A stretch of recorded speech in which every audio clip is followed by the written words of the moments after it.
Commissioner Osland, Present. Commissioner Breed, Present. Commissioner Owens, Present. Commissioner Lopez Lucy, absent. Commissioner Levy, Present. Student Commissioner Tatapali, Present.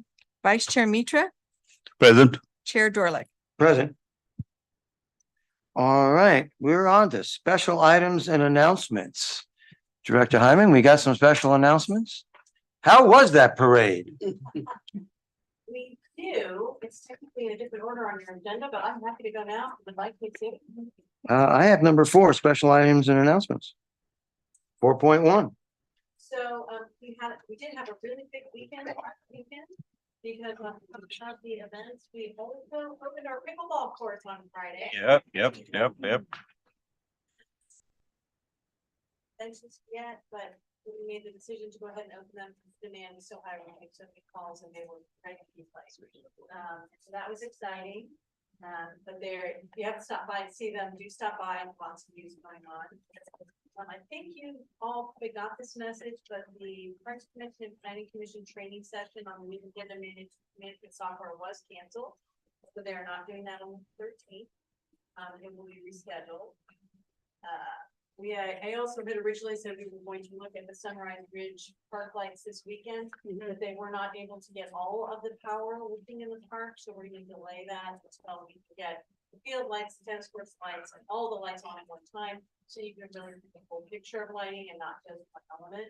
So hopefully January or February we'll be able to do that. I have to mention the San Ramon Symphonic Band Star Wars concert. I think I mentioned that last time that it was going to be on that Wednesday following Halloween. We're a little worried about attendance, but they knocked it so far out of the park too. They sold 409 tickets. Wow. This band is significant and noteworthy that 96 of those attendees were children. People came in costume with their lightsabers and had a wonderful classical music concert with Star Wars music, but really fun. Some of the upcoming events we've got that I don't want you to miss would be our Veterans Day stroll on the Iron Horse Trail. That's coming up on Saturday.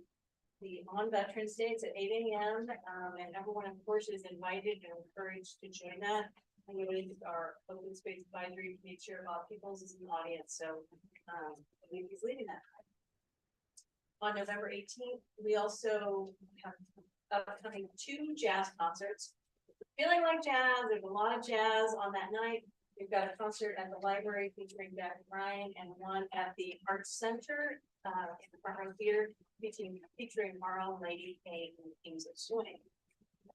Don't miss on December 2nd, because we won't meet before then. That's our big holiday day. We'll kick off that day with the Bob Humbug Run in the morning, and then we'll follow that with our tree lighting. This will be our 2nd year doing the tree lighting again that evening. So definitely make a note of that. And then if you didn't have enough fun on that day, we've got another jazz concert also. All on December 2nd. It's a big day. And then on December 9th, we have Holiday on the Farm coming up.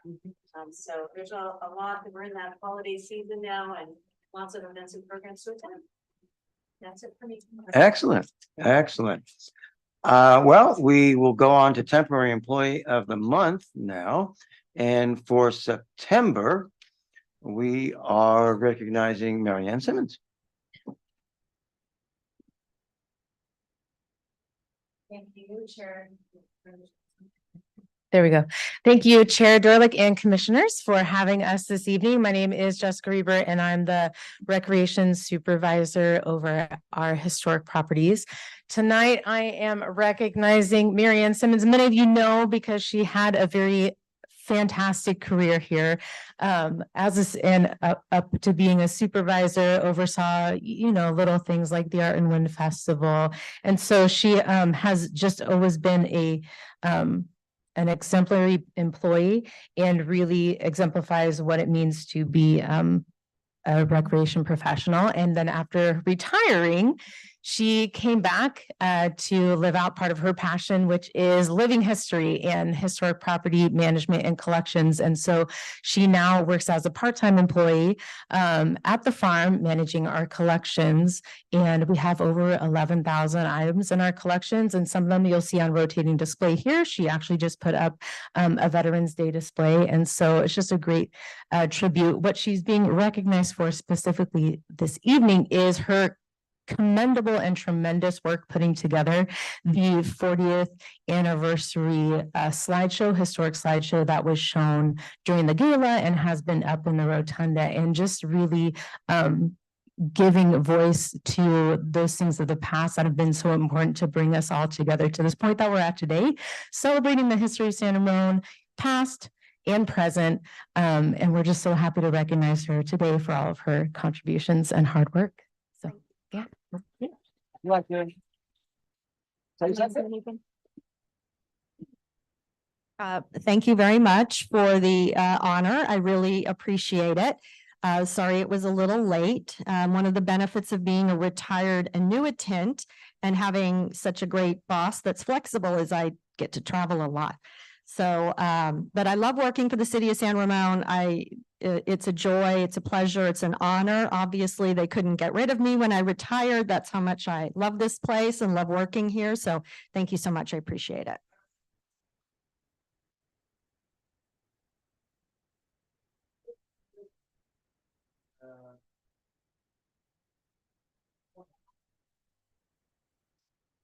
Thank you. And next, we have temporary employee of the month, October. That's going to do.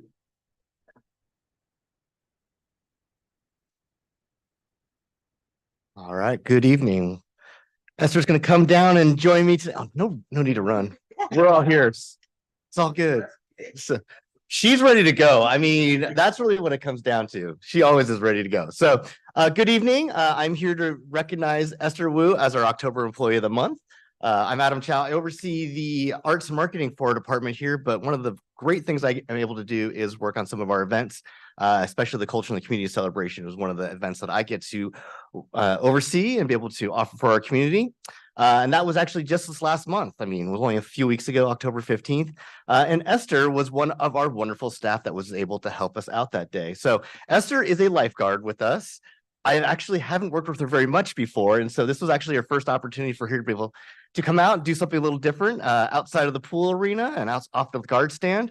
And she came out and helped us as our volunteer person, helping out, overseeing all of our volunteers, getting them signed in, getting them signed out, helping get them coordinated, organized, making sure that they have tasks and duties and know what they're supposed to be doing. And she really did a fantastic job. And that's why I really wanted to make sure that she knew and that our community knows that Esther is a fantastic person in that instance, that she can multitask. Obviously, she has terrific lifeguarding skills, but she also has fantastic people skills. And that's what really shone for me. She was really there to greet the volunteers, be able to provide that optimism, that positive smile that she has, as you can be able to tell. But she's also a leader in that sense. And she was able to lead that entire process, not having done it before, not having led volunteers before or help us out in the kids zone before. But she was able to do that, she was able to do that for us and be able to help make that event a great success. One of the things that I really liked about Esther and having her in that position for the job is that she loved it. And you can tell that she loved it. And she was having so much fun.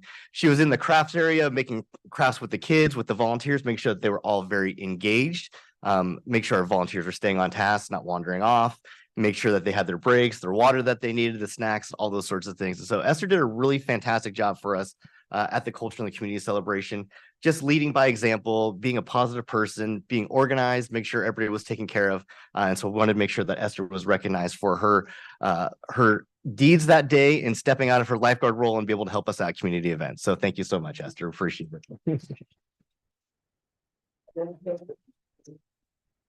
For me, it was a joy working with everyone, and I'm so honored that I get to experience this type of award. I love working as a lifeguard, and it was even more enjoyable working with all the kids there, and I would really like to do it again. It was such a good experience for me, and thank you so much.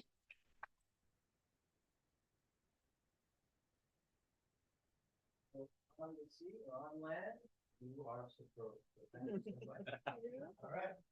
And we've got one Get one more. Take a picture real quick, Will. Oh, photo, all right. Take some photo off. Anybody have a camera? Oh. Well,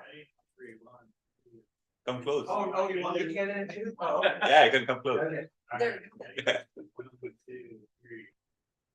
yeah, great job.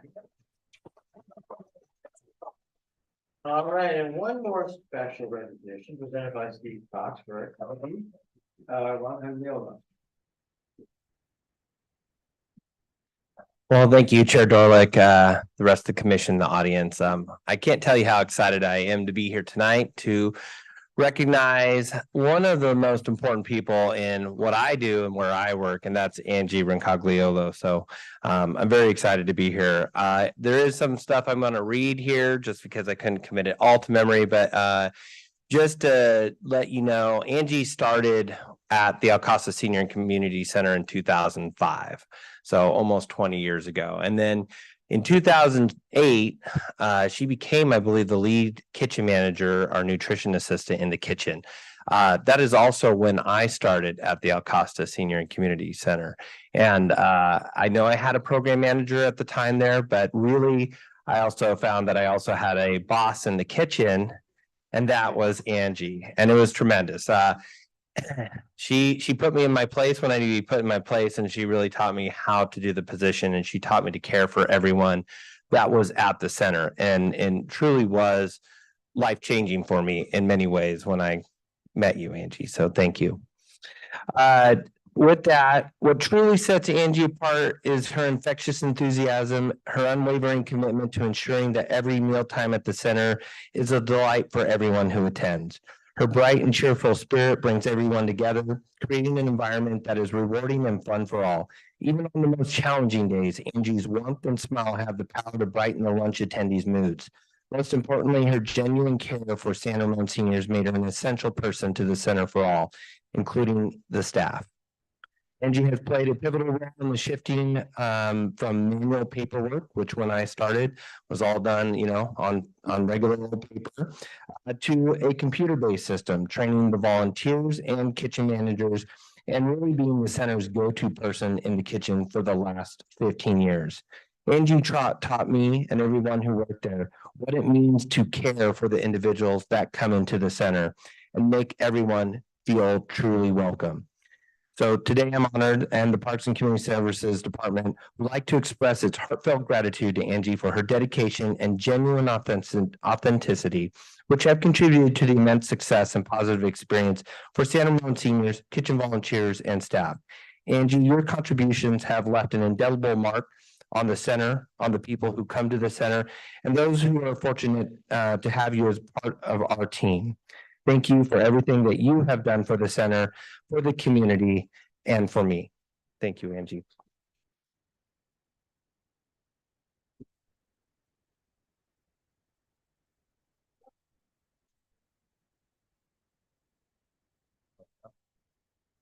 Or you can.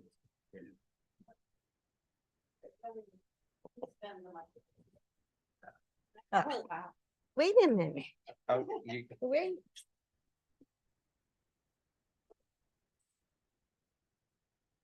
Did he pay you to say all that? Handsomely, but thank you. It's been a pleasure. It's been 15 years that I have enjoyed being at the center. A joy meeting you, Jessica, Becky, Maria. It's been a pleasure. I enjoyed it. And if you would have kept going, I wouldn't have quit. But thank you. Thank you, everybody, Kathy and Brad, for meeting you guys. Thank you so much. It's been a joy. Thank you.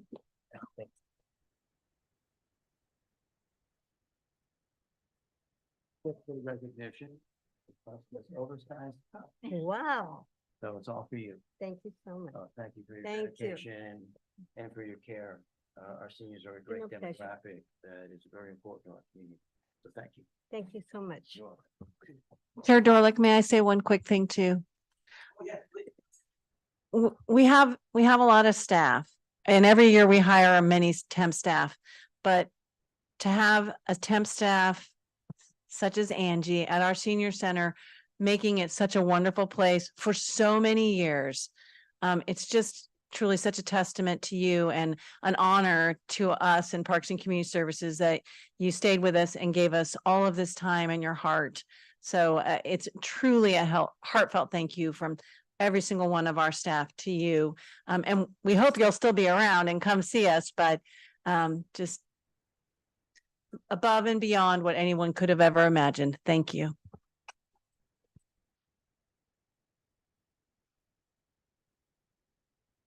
Did want to mention that the flowers are really from everyone, the staff at the center,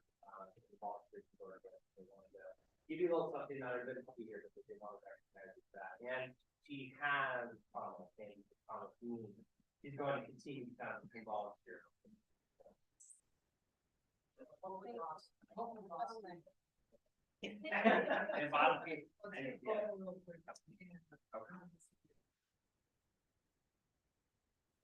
Can I stand by you? Do you mind? You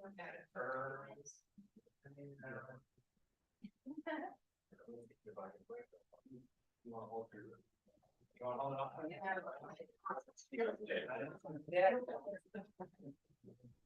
Wow.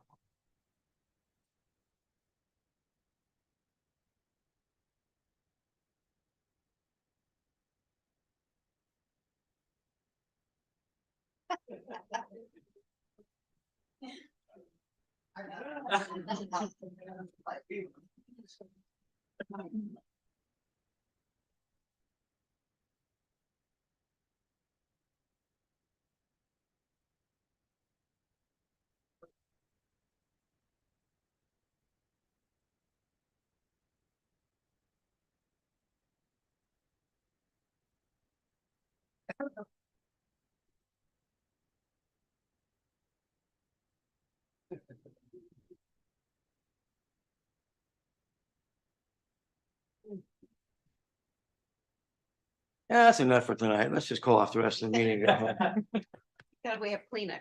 Okay. So we are at 5, public comment or written communication.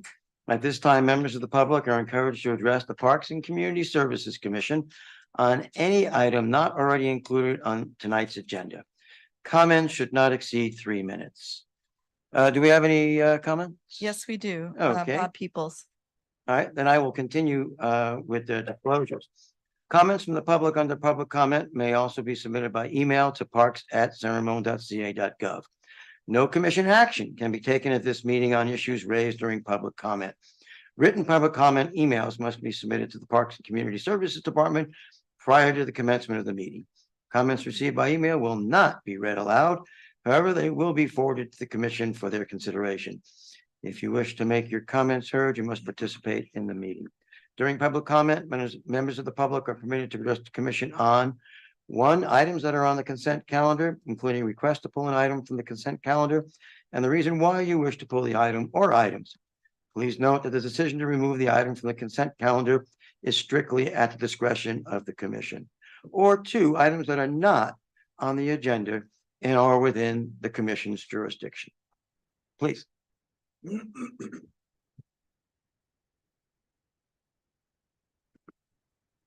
evening. Bob Peoples, with Senator Morgan, Open Space Advisory Committee, as director. Damon mentioned the committee's second Saturday night in November, to be this Saturday at Veterans Day, providing a unique opportunity for San Ramon to honor veterans. This hike will be a handicapped accessible stroll on the Iron Horse Trail, leaving from and returning to City Hall and beginning at 8 o'clock Saturday morning. The entire community is invited to participate in the stroll, which I understand is the only Veterans Day event in San Ramon. I invite you all to participate, to join us also. I hope we will see you Saturday. Thank you. Thank you, Bob. Thank you very much. Are there any other public comments? No. Oh, fantastic. So we'll move on to 6.1, approval of minutes, Parks and Community Services Commission regular meeting, October 11th, 2023. Has everybody had a chance to read the minutes? Are there any changes, additions, corrections? Good.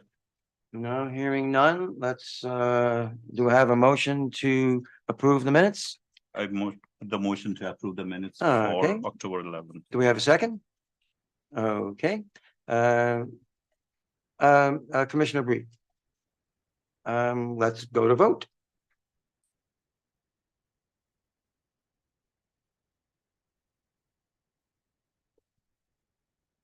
All right, minutes stand approved as submitted. Consent calendar. Consent calendar items are considered routine and are acted upon by the Parks and Community Services with a single action. Members of the audience wishing to provide public input may request the commission remove the item from the consent calendar. Do we have any items on the consent calendar or any items that should be removed or want to be removed? Okay, they all stayed home tonight? Okay. Then let's move on to the commission business. 8.1, Contra Costa County Library Strategic Plan Progress Report. The recommendation is to receive the Contra Costa County Library Strategic Plan and provide feedback to the library staff.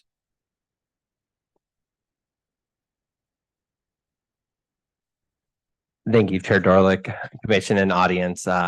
So I first came up as the El Casa Senior and Community Center Supervisor. I'm now here as the Library Advisory Committee Liaison.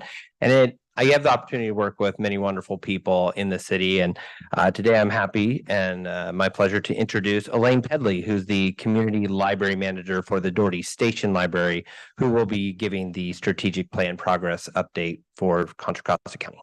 Elaine.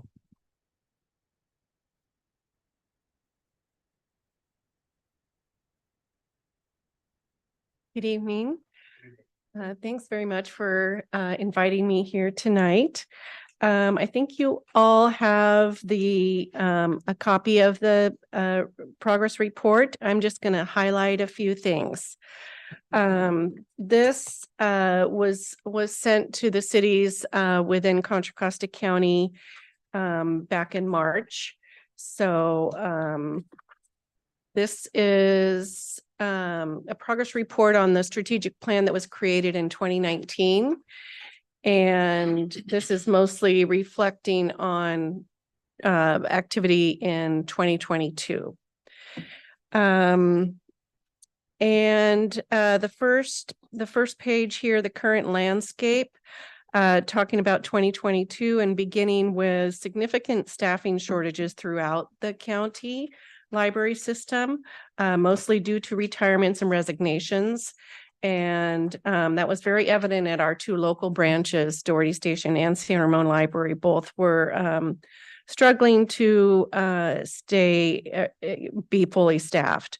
But the year started out with a 20% vacancy, and then it was reduced to 12% by the end of the year. Particularly of note for 2022 was in February when the Board of Supervisors voted to award Measure X funding for several new impactful library projects, services, and initiatives. $4 million in one-time funds for 5 of the county-owned library buildings took place, and there was also $200,000 to staff our new early literacy outreach program. And then in addition, we received funds of $150,000 in the form of a grant, which paid for our outreach early literacy van. And this, you probably won't see it around San Ramon. Unfortunately, it is specifically to provide mobile early literacy services to underserved communities within the county. The library also received $50,000 in one-time Measure X funding as seed money to help establish a county-wide library foundation. We are very lucky to have the San Ramon Library Foundation in this community, and they do a wonderful job of fundraising, and other communities just aren't as fortunate, obviously. So this countywide foundation will help with those equity gaps in services, programs, and facilities. Let's see, there was also some other infrastructure funds for Pinole and Antioch libraries. And then also a grant from the state library to for a new high-speed broadband network. And then just the community on page 3, the fastest growing communities in the county include Brentwood, Oakley, Pittsburgh, Antioch, and San Ramon. The county is becoming more diverse, where the immigrant population is now accounting for 47.4% of the county's total population growth. And you can see the map that shows the highest percentage of people who speak a language other than English at home.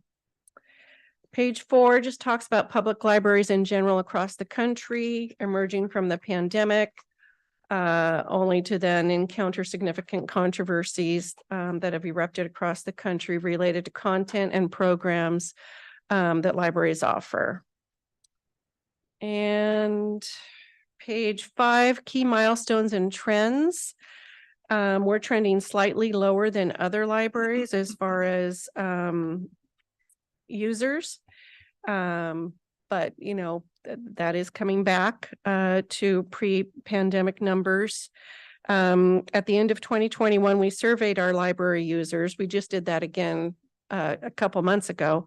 But from the 2021 survey, customer loyalty was very high, increasing 12 points. So that's encouraging. Our cardholders believe that the biggest challenge affecting the members of the community is the cost of living. They believe the primary role of the libraries are to be a hub for education and information. They ranked the following as their top choices to go to the library: access to online resources and public computers, educational programs for youth, individual spaces to study and work. And I believe our local San Ramon libraries fill that need. Page 7, strategic goal highlights. These are just the ways we're trying to meet the original goals. Goal 1, champions personal and community engagement in literacy and reading to enrich lives. The size of the library's collection has grown by more than 10% since 2018-19. The ebook collection grew by 115%. Anybody know why? COVID. Yep. Couldn't get to the library for a few months. So we put a lot of our collection development budget into ebooks and downloadable audiobooks. And they still just continue to be very popular. Our database collection also very popular. We went from 21 to 36 databases. The digital newspaper collection is of particular note, with borrowing rates increasing by a dramatic 1,000%. So people like to read their New York Times through us, which is great, for free. Okay. The next one, let's see, page 8, talking about how we brought back in-person programming in middle of 2022, and just how the library staff adapted by offering virtual programs prior to that. We did a lot of self-directed activities, take and make, crafts, that sort of thing, before we brought back in-person programming. Brand new Pleasant Hill Library opened last year in July with 50,000 brand new books. That's all they have is brand new books. They didn't bring over any of the old ones. But it's been very, very popular, and they now circulate more books than San Ramon Library. Not a competition. And then let's see, page 9, goal 2. To ensure easy, equitable access to library services for all Contra Costa County residents. We increased the base level of weekly open hours provided at all full-service libraries from 35 to 40. And that was a 14% increase of county-funded open hours across all branches.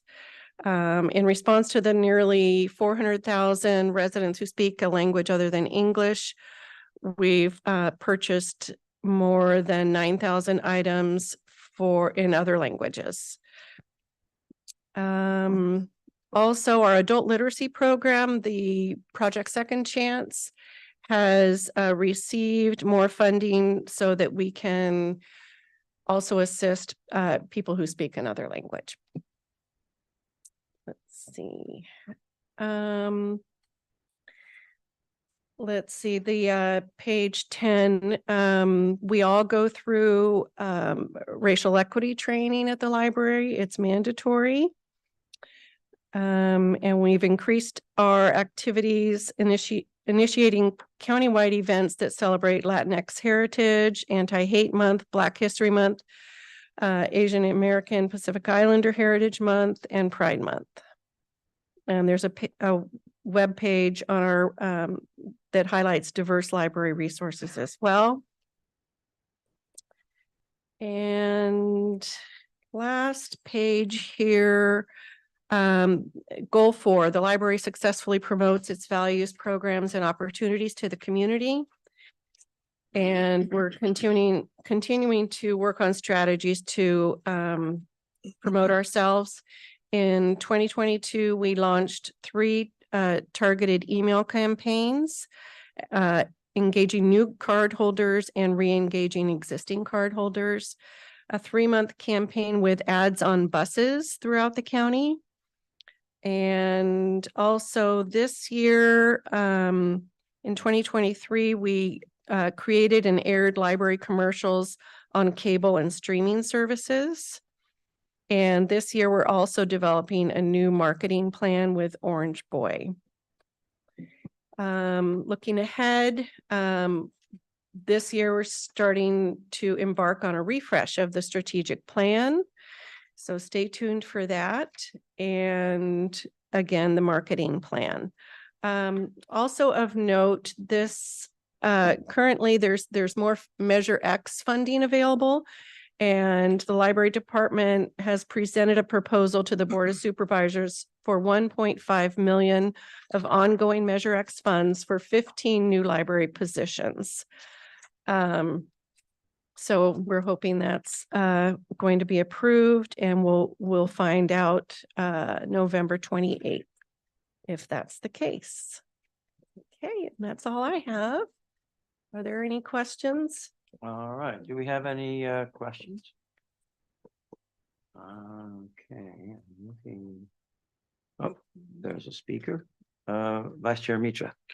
Thank you, Ellen. That was a great presentation on Thank you. that. And I was with library committee, so I Yes. have a special affection for Yes, that committee. Nice to see you again. And the services that you get to. That's amazing. Just a quick, some clarification question about the market penetration. Here the document says the active library user. So that means, how do you measure that activeness? I know people who have the library cards years back, never used it. So is there any way to measure, or is there a benchmark? How do we measure activeness? Because I'm just trying to find this data, how relevant this data is as of today. Yes, we have our own statistics. We can, create reports on how many people and in which community have library cards. That's, fairly easy for us to know that number. And then the other line, this is a national North America, Right. The other line is. So I think it's rather surprising that we're trending lower than other libraries in the country, being in the San Francisco Bay Area. But we are getting it's increasing. We're noticing just at our own library at Doherty Station. I've been there a year now in this position, and yeah, it's been great to watch the growth. That's good. That's great. So the active means we actually make sure that the active card is active. It's been book has been Active library user. Yeah, the card is not expired. not expired. I think they are expiring every 3 years now, so that's what's considered active. The last question I have is about I think you kind of answered that lack of awareness. That is the biggest concern. That's page 6. The lack page of 70, lack of awareness. Yes. So you guys, I think you are taking that seriously and having those marketing plans that you have. I mean, is that or is there anything else that you guys thinking about to improve the awareness, especially in this San Ramon area? Well, yeah, there's a lot we can do. I mean, we do social media, we get out to the schools, which I think is really, really important. Right. So both the youth services librarian at San Ramon Library and the youth services librarian at Doherty Station all make a very concerted effort to visit all second grade classes or have them come to the library. We just had all the 6th grade classes walk over from Windermere Ranch Middle School out there at Doherty. And that's just increasing our visibility, really well. So yeah, getting those cards into the kids' hands means that parents have to drive them there. Right. And yeah. That I see. I mean, Windermere, you said the middle school. I see a lot of kids after the class just directly coming to the library, which is awesome. I love it. I love it. That's kids go there. So thank you, Ellen. You're welcome. Thank you for your presentation. Sure. A couple of years back, we had to reduce our library hours here in San Ramon, and hearing that there's some additional funding that's becoming available and we're able to hire more library staff at all of our county libraries. I'm curious if San Ramon is also on the list for perhaps having more staff so we can keep it open 6 days a week. San Ramon Library is fully staffed. Doherty Station Library is fully staffed. So I know that we're closed at Doherty Valley. Mondays. Yes. Yeah. And haven't opened on Monday. Is there any? If I can help on this, sorry, do you yes, mind if thank I you. try Thank to you, Brad. take a stab at this? Yes. Yeah. I think that the additional funds that the county has is a little bit separate. The county offers 40 hours of operation hours for all the libraries in the county, and they're doing that here in San Ramon. So those additional hours fall on their partners or the cities or towns that they work with. So those additional funds would not go to extra hours in San Ramon because they're trying to be consistent with the same 40 hours of all their libraries and all their communities. So the additional funds fall on the different entities to offset those funds. And some don't offer any additional hours, as you can imagine. And then others fall within that range. Yeah. Oh, okay. Do we have any other questions? I've got one question. Oh, please. No. Hi, nice to meet you. It was a great presentation. I was just wondering if you knew about the status of student volunteers. I know pre-pandemic, there was a lot of demand for it. I myself tried to volunteer and I couldn't get an opportunity. So I was just wondering, is it still are you guys still packed with volunteers, or is that something you guys are looking for? It's always worthwhile to apply to be a volunteer. And if the libraries can't accept anymore, we often direct them to the San Ramon Library Foundation bookstore because they do hire a lot of volunteers to run the bookstore. Okay, thank you. Yeah. Anyone else? All right. So my question is, you mentioned there were 100,000 individuals, adults in the county that lack basic literacy skills. Now, does that take into account the large increase in immigrant population? So is that regardless of native language, or is that based upon English language skills? I think that's English language skills. Okay, so Mhm. there would be a differentiation based Mhm. upon the Yeah. language. So they're literate in their native language, but not Correct. in English as their second language. Right. Okay, Yeah. thank you. Mhm. Any other questions from the commissioner? I have one more. Yeah. I wanted to ask you with the opening of the Pleasant Hill Library, which is the newest in our county, are there any like great triumphs that you can share with us that are working really well with that new library? Well, communities love a brand new space and they have been waiting a very long time there in Pleasant Hill for that library. I don't know. I just think, yeah, that alone attracts the people. Yeah. Okay. Is a new building, a new facility. We saw that happen across the street. Yes. Yeah. Yes. And Walnut Creek as well. So, Yes. And Lafayette. yes. Circulation just goes through the roof. So it'll probably level out. Yeah. Commissioner Booth? Thanks. Hey. Well, thank you so much. You're welcome. I just have some feedback, so. Okay. No question.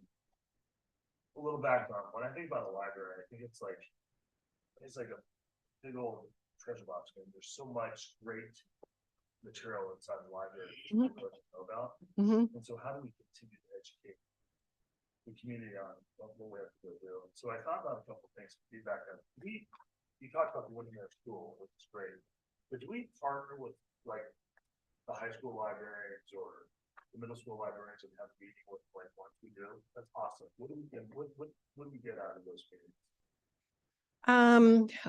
Well, typically it's just, contacting via email and offering to come speak. We typically don't go to the high schools, but we will go speak at a middle school library. In fact, we've got one scheduled for Windermere coming up this month. And she also invited our adult teen services librarian at Doherty to attend the group meeting of all the library media coordinators and teacher librarians. That doesn't happen very often, actually, but there's definitely communication and outreach happening at the elementary and middle school level. And so we try to get out there and promote our summer reading programs. High schools, we try to at least let them know about some of the programs we're offering. Honestly, recreational reading just kind of takes a dive as soon as kids are done with middle school because there's no time in high school.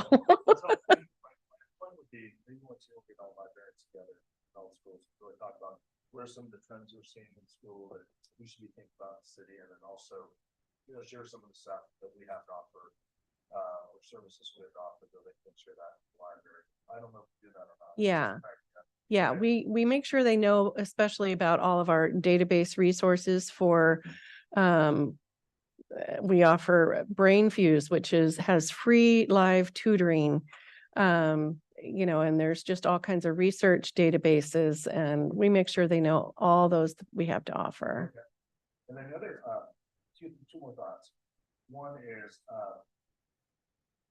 with a lot of people working at home nowadays, how can we communicate that population that library has services that we can help them out, whether it's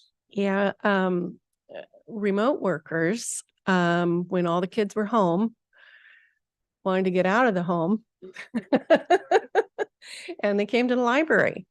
And so a lot of people became aware of our study spaces. And so they're very popular with remote workers. So, yeah. the last piece of feedback I have is I thought about the library and some of these trends we're facing, like whether some of our teams with mental health or whatever that may be. Is there a way that we could like think a topic of the month, whether it's leadership and work with our city board, a little choir that goes everyone's house and say, at the library, here's some mental health, there's some books you can tap into. It gets more people in the library, become more of a resource. Oh, yeah. New leadership. That would be awesome. It'd be how do we leverage some tools that we have available?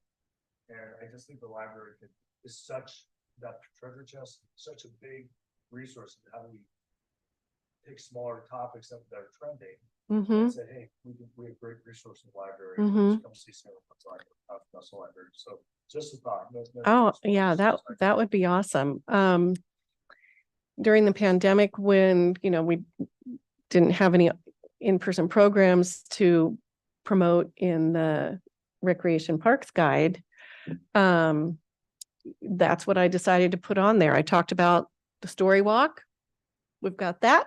And I talked about all the different online resources we have and learning resources for kids who were having to do their schoolwork from home. And so, that went out to every resident in the city. So I think that was a good way to get the word out. Thank you so much. I'm a big fan of the project set chance, so I love that. Oh, So thank you great. so much. Okay, thank you. Thank you, Chairman. Hi, Elaine. Hi, It's good to parade see you. partner. That was a lot of fun. Yeah. Like Commissioner Breed, I don't really have any questions. I just, feedback. I think it's really beneficial to provide the report, to this commission, to the public, to help remind everyone that the San Juan Library and the Doherty Station Library are part of the larger county library system, because the partnership, honestly, between the city and the county library and what the San Juan Library Foundation is so seamless and works so well. It's easy to forget that it is a partnership. So I think that's really important. And I do think that the San Juan Library and the Doherty Station Library, from what I personally observed, have put on so much programming with such limited resources. It's staggering. I honestly don't know how you do it. We're incredibly appreciative. It essentially allows both libraries to serve as additional community centers for this community, which kind of also reminds me that they're, like you said, for the underserved parts of this county, sometimes libraries are the only source of community that in that area for a lot of the population. I think that's important to remember as we kind of look at those Measure X dollars and feel kind of envious. Like sometimes that money needs to go somewhere else because those are the people who need it the most. But terrific presentation. Thank you for your time and for sharing it to us. Yeah. And in closing, last week, the few days before Halloween, the youth services librarian and myself went to the trunk or treat event at Quail Run Elementary, and 2.5 hours of passing out candy and a little piece of paper talking about the library. But one dad came up to the table when he realized it was Doherty Station Library's table. He said, "Doherty Station Library, that's my favorite place in all the city of San Ramon." He went on and on about what he loves about it. So that warmed my librarian heart. Commissioner Mito had one more question. Yes. Yeah, quick one. Len, so Doherty Station, we have talked about the renovations, decor changes, and that is all done, right? Or is it still? What do you mean? The layout changes, and we talked about the Doherty Station, no? The refresh. Refresher. Do you need some help with that one? No, no, it didn't happen. We're hopeful. Okay. Yeah. Yeah, that was not funded through that last COP process. So it's something that gets considered in the future CIP. So it's sitting there as an unfunded CIP at this point. Got it. Okay. All right. Any other questions from commissioners? Great. Thank you so much. Really appreciate all the effort that you put into that and the service that we bring to the community. Thank you. Thank you.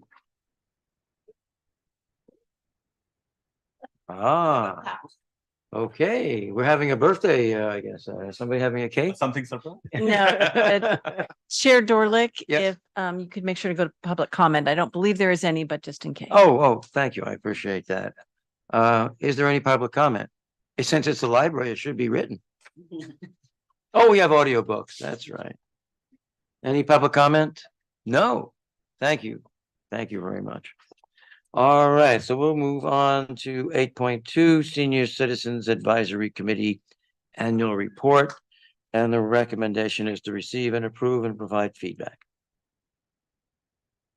All right, it's all Steve all night. I'm back. Well, thank you, Chair Dorlick, for having me back up for the third time, the rest of the commission.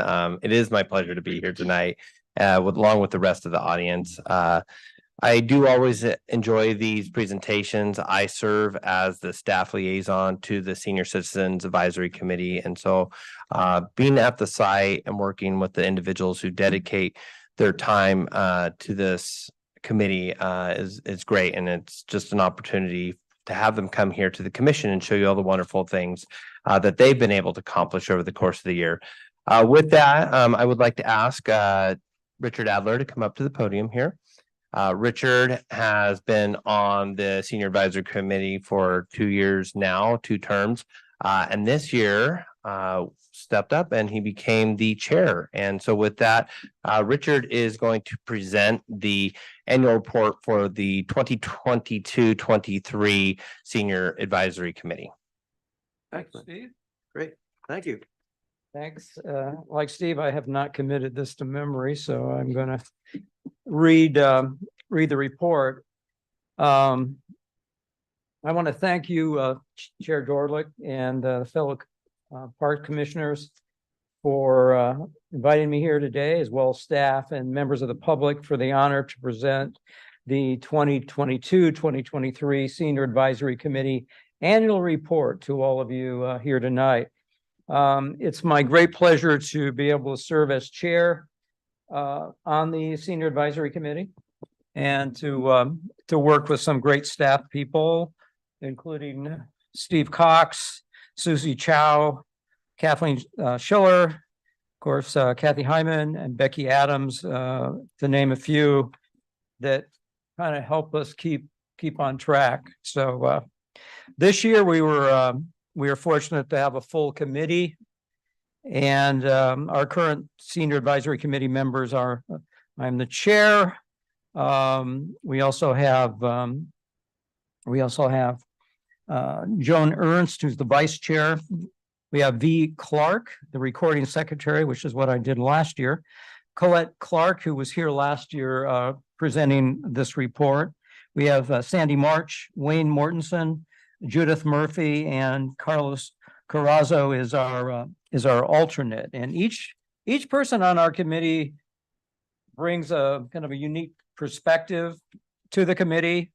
I know Joan is involved in a lot of things, and she even on her spare time comes into the senior center and helps organize the library when it gets a little bit out of whack. My wife has also helped her in that endeavor. Colette is really involved in communication, wanting to improve communication with seniors.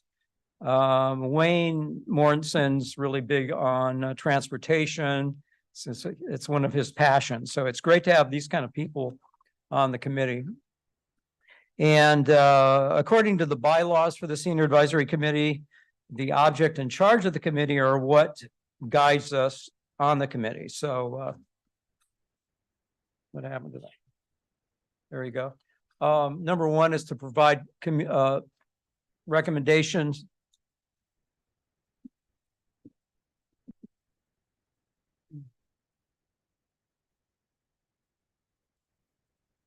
Are you gonna? There we go. Number one, provide recommendations to the staff, the commission, and the city council on programs for seniors and the San Ramon Senior Center policies. We want to be a channel of communications between the staff, the senior center participants, and the senior center community. We also appoint subcommittees when necessary to further the work of the center's programs and the efforts of the committee. We receive input from the senior community involving current and future needs. We advocate senior issues within the entire community and act as a liaison for senior issues to governmental and private organizations. We also identify problems of service and recommend appropriate solutions. One of the things we've done, we've made a point of trying to meet more regularly. When we're talking about input from the senior community, we have scheduled mixers every month so that we informally can get together and hear what seniors are thinking about. And they could be anything from maybe adding more vans for shopping. A recent idea was maybe to have some culinary examples of, different cultures, what they like to have for dinner and teach us how to prepare those kind of meals. Another thing, as far as identifying problems, that we kind of touch on the computer lab. We have to make a decision on the computer lab, getting new equipment, and it's nice to be able to work with other, young people who interact with our committee who can help with problems that people my age have with computers and help us with technology a little bit. So another thing we do is collaborate with staff regarding best practices to highlight and celebrate the significance of seniors in San Ramon during National Senior Center Month in September. We had the Live Well Resource Fair that took place on Thursday, September 28th.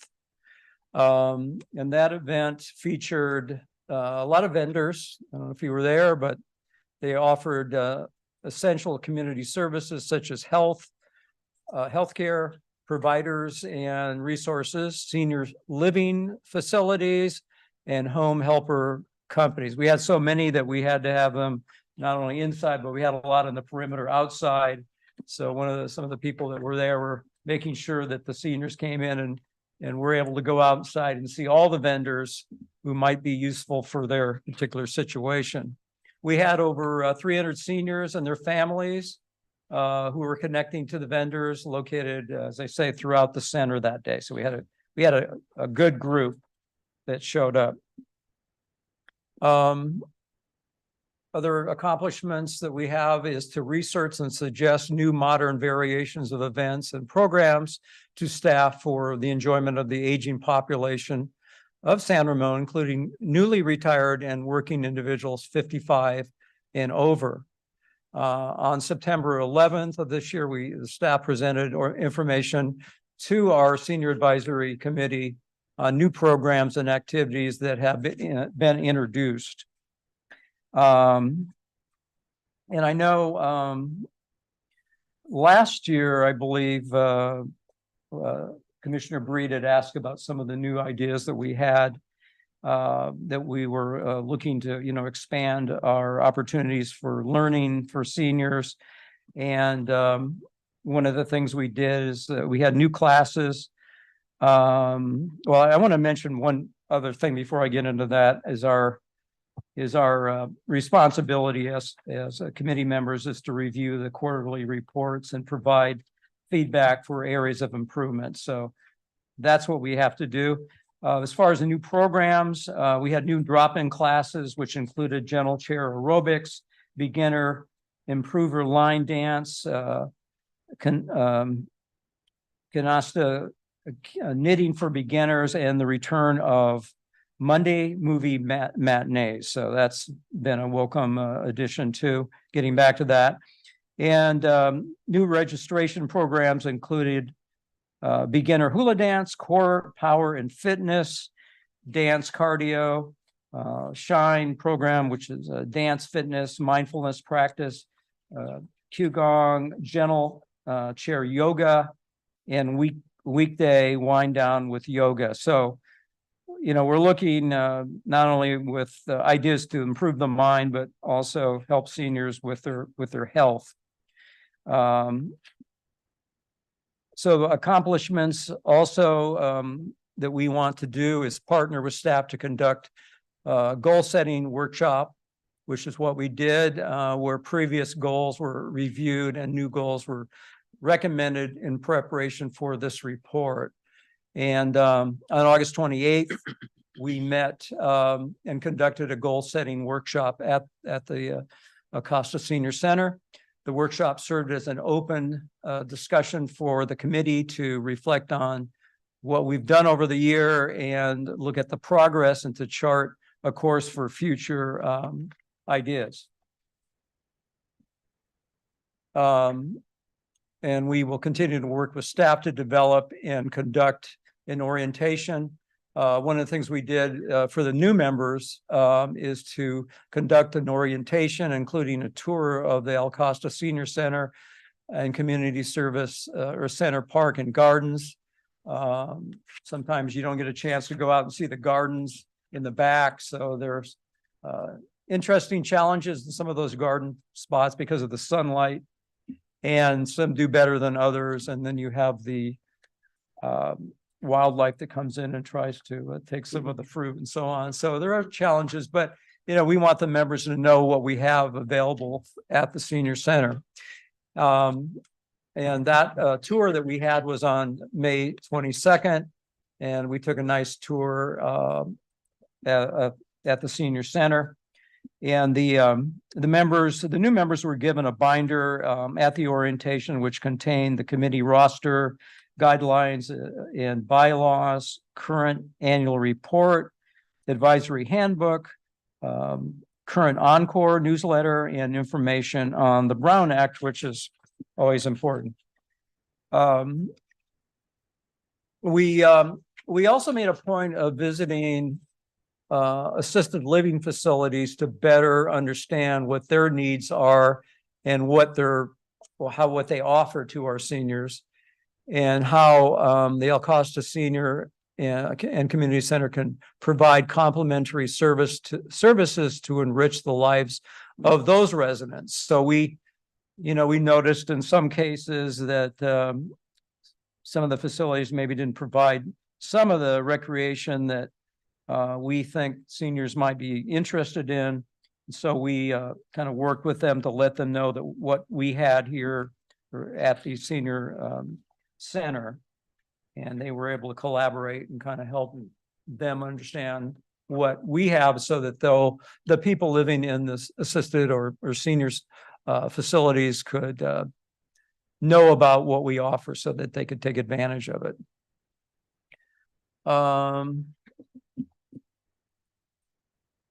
Go ahead with the next one.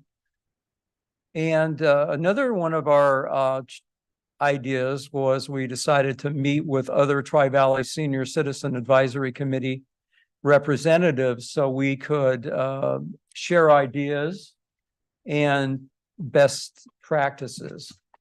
And we met with representatives of other senior citizen advisory committees, which served as an opportunity for us to gain insights into the purpose and role of other agencies and providing senior citizen services. And we presented this information that was gathered at our September 11th, 2023 meeting. I personally went to the Mountain View Senior Advisory Committee meeting. I used to live in Mountain View. I have a sister that lives there, and I thought I'll have lunch with my cousin and I'll check out what they're doing. They have a beautiful center. I gotta say, I think that our center really offers a lot. I'm very impressed. I feel like the quality that we offer at our senior center is on a higher level than some of the other cities. But we did take a look at quite a few: Danville, Pleasant Hill, Fremont, Emeryville, San Leandro, Manteca, Sunnyvale, Mountain View, like I visited, Santa Clara, Milpitas, Tracy, and Contra Costa Area Agency on Aging. And one of the things I did also was show them our Encore magazine or newsletter, and they were really impressed with all the information, and they were considering like maybe doing something like that there. We also, as part of our responsibilities on the committee, and something I think is really good for us, is to be a liaison to another department within the city. I was liaison to the city council. In fact, Heidi Hennison Lee recommended that I try that for the next year. We also we have other associations with of course, the Planning Commission, Transportation Agencies Committee, Teen Council, Library Advisory Committee, Housing Advisory Committee, Art Advisory Committee. Which, you know, we all have connections to these areas within the city. So it's good for us on the committee to know what's going on.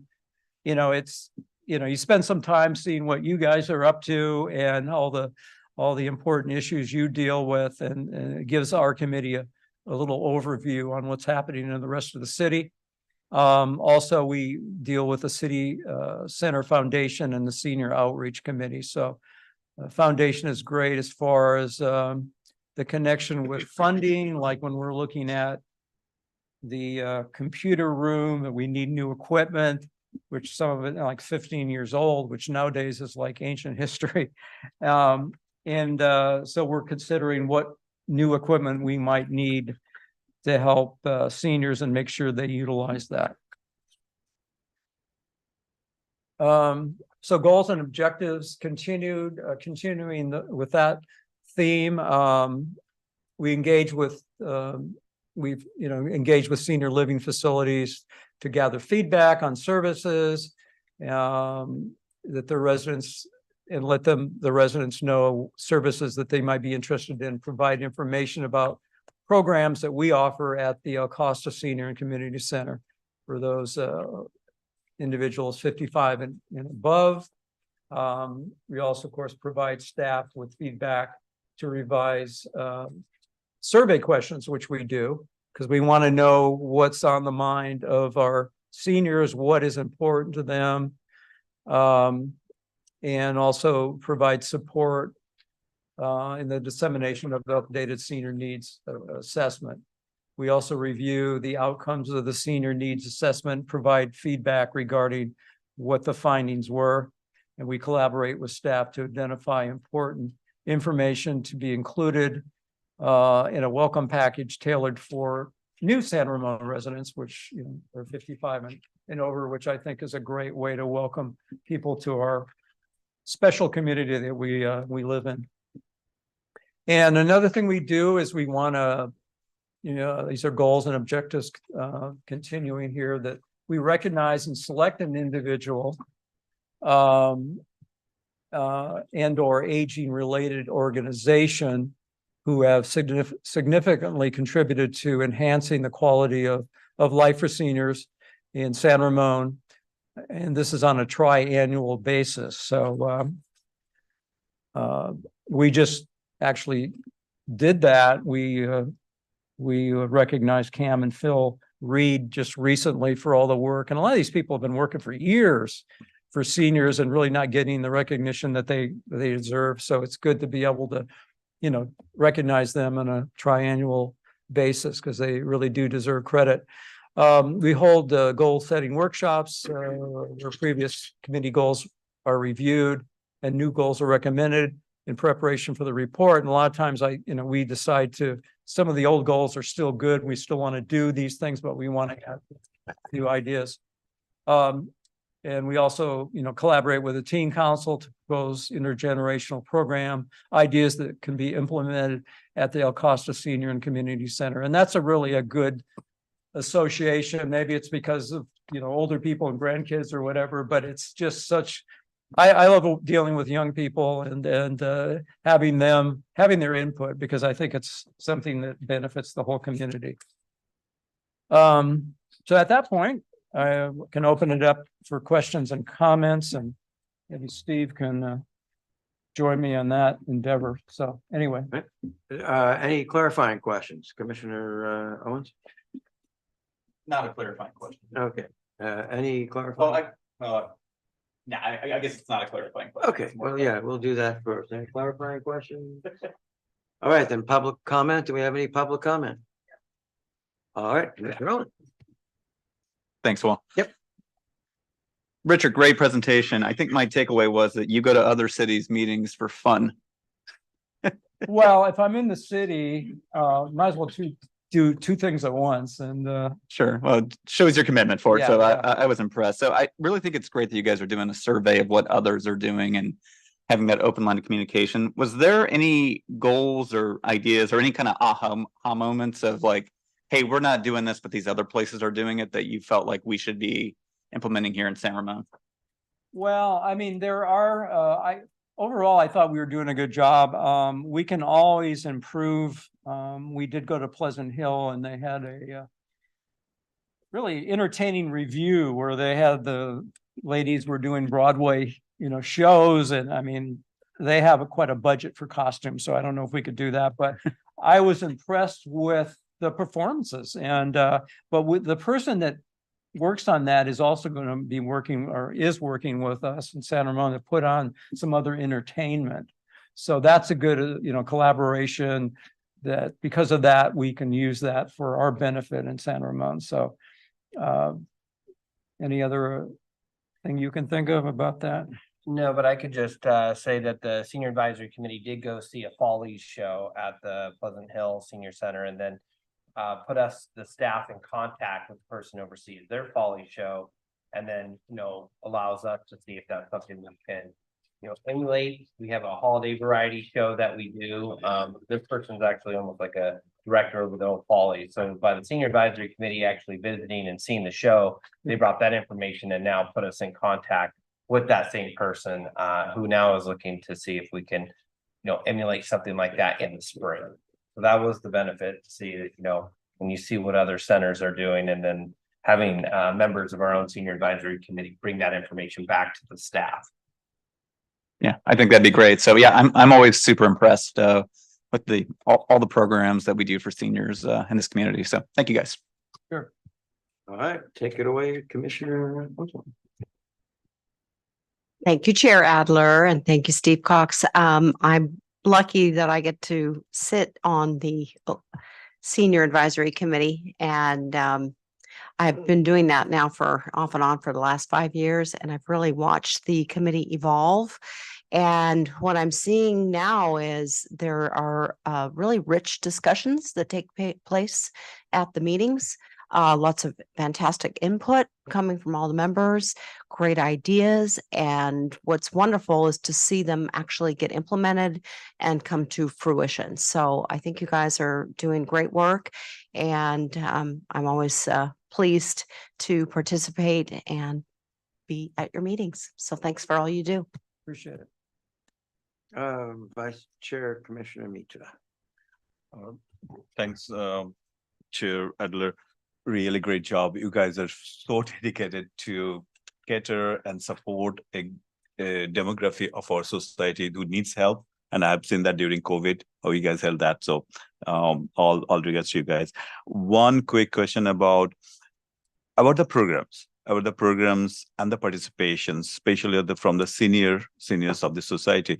Have you seen the level have gone up or down compared to, I'm just trying to compare, have we reached to the point pre-COVID, or are we still kind of lagging that as far as program is concerned, as far as participation from the community is concerned? When I joined, it was a little bit kind of, we were in COVID and it was definitely showing the signs of what happens, what it did to our community. And, we had people that were afraid to come in and socialize. So participation was low, but it's really started to come back pretty strongly. I'm glad to see our programs have a lot of participation, and it seems to me we're pretty much back to normal. Although I wasn't here like 4 years ago or something. So, but from what I see, it's well attended.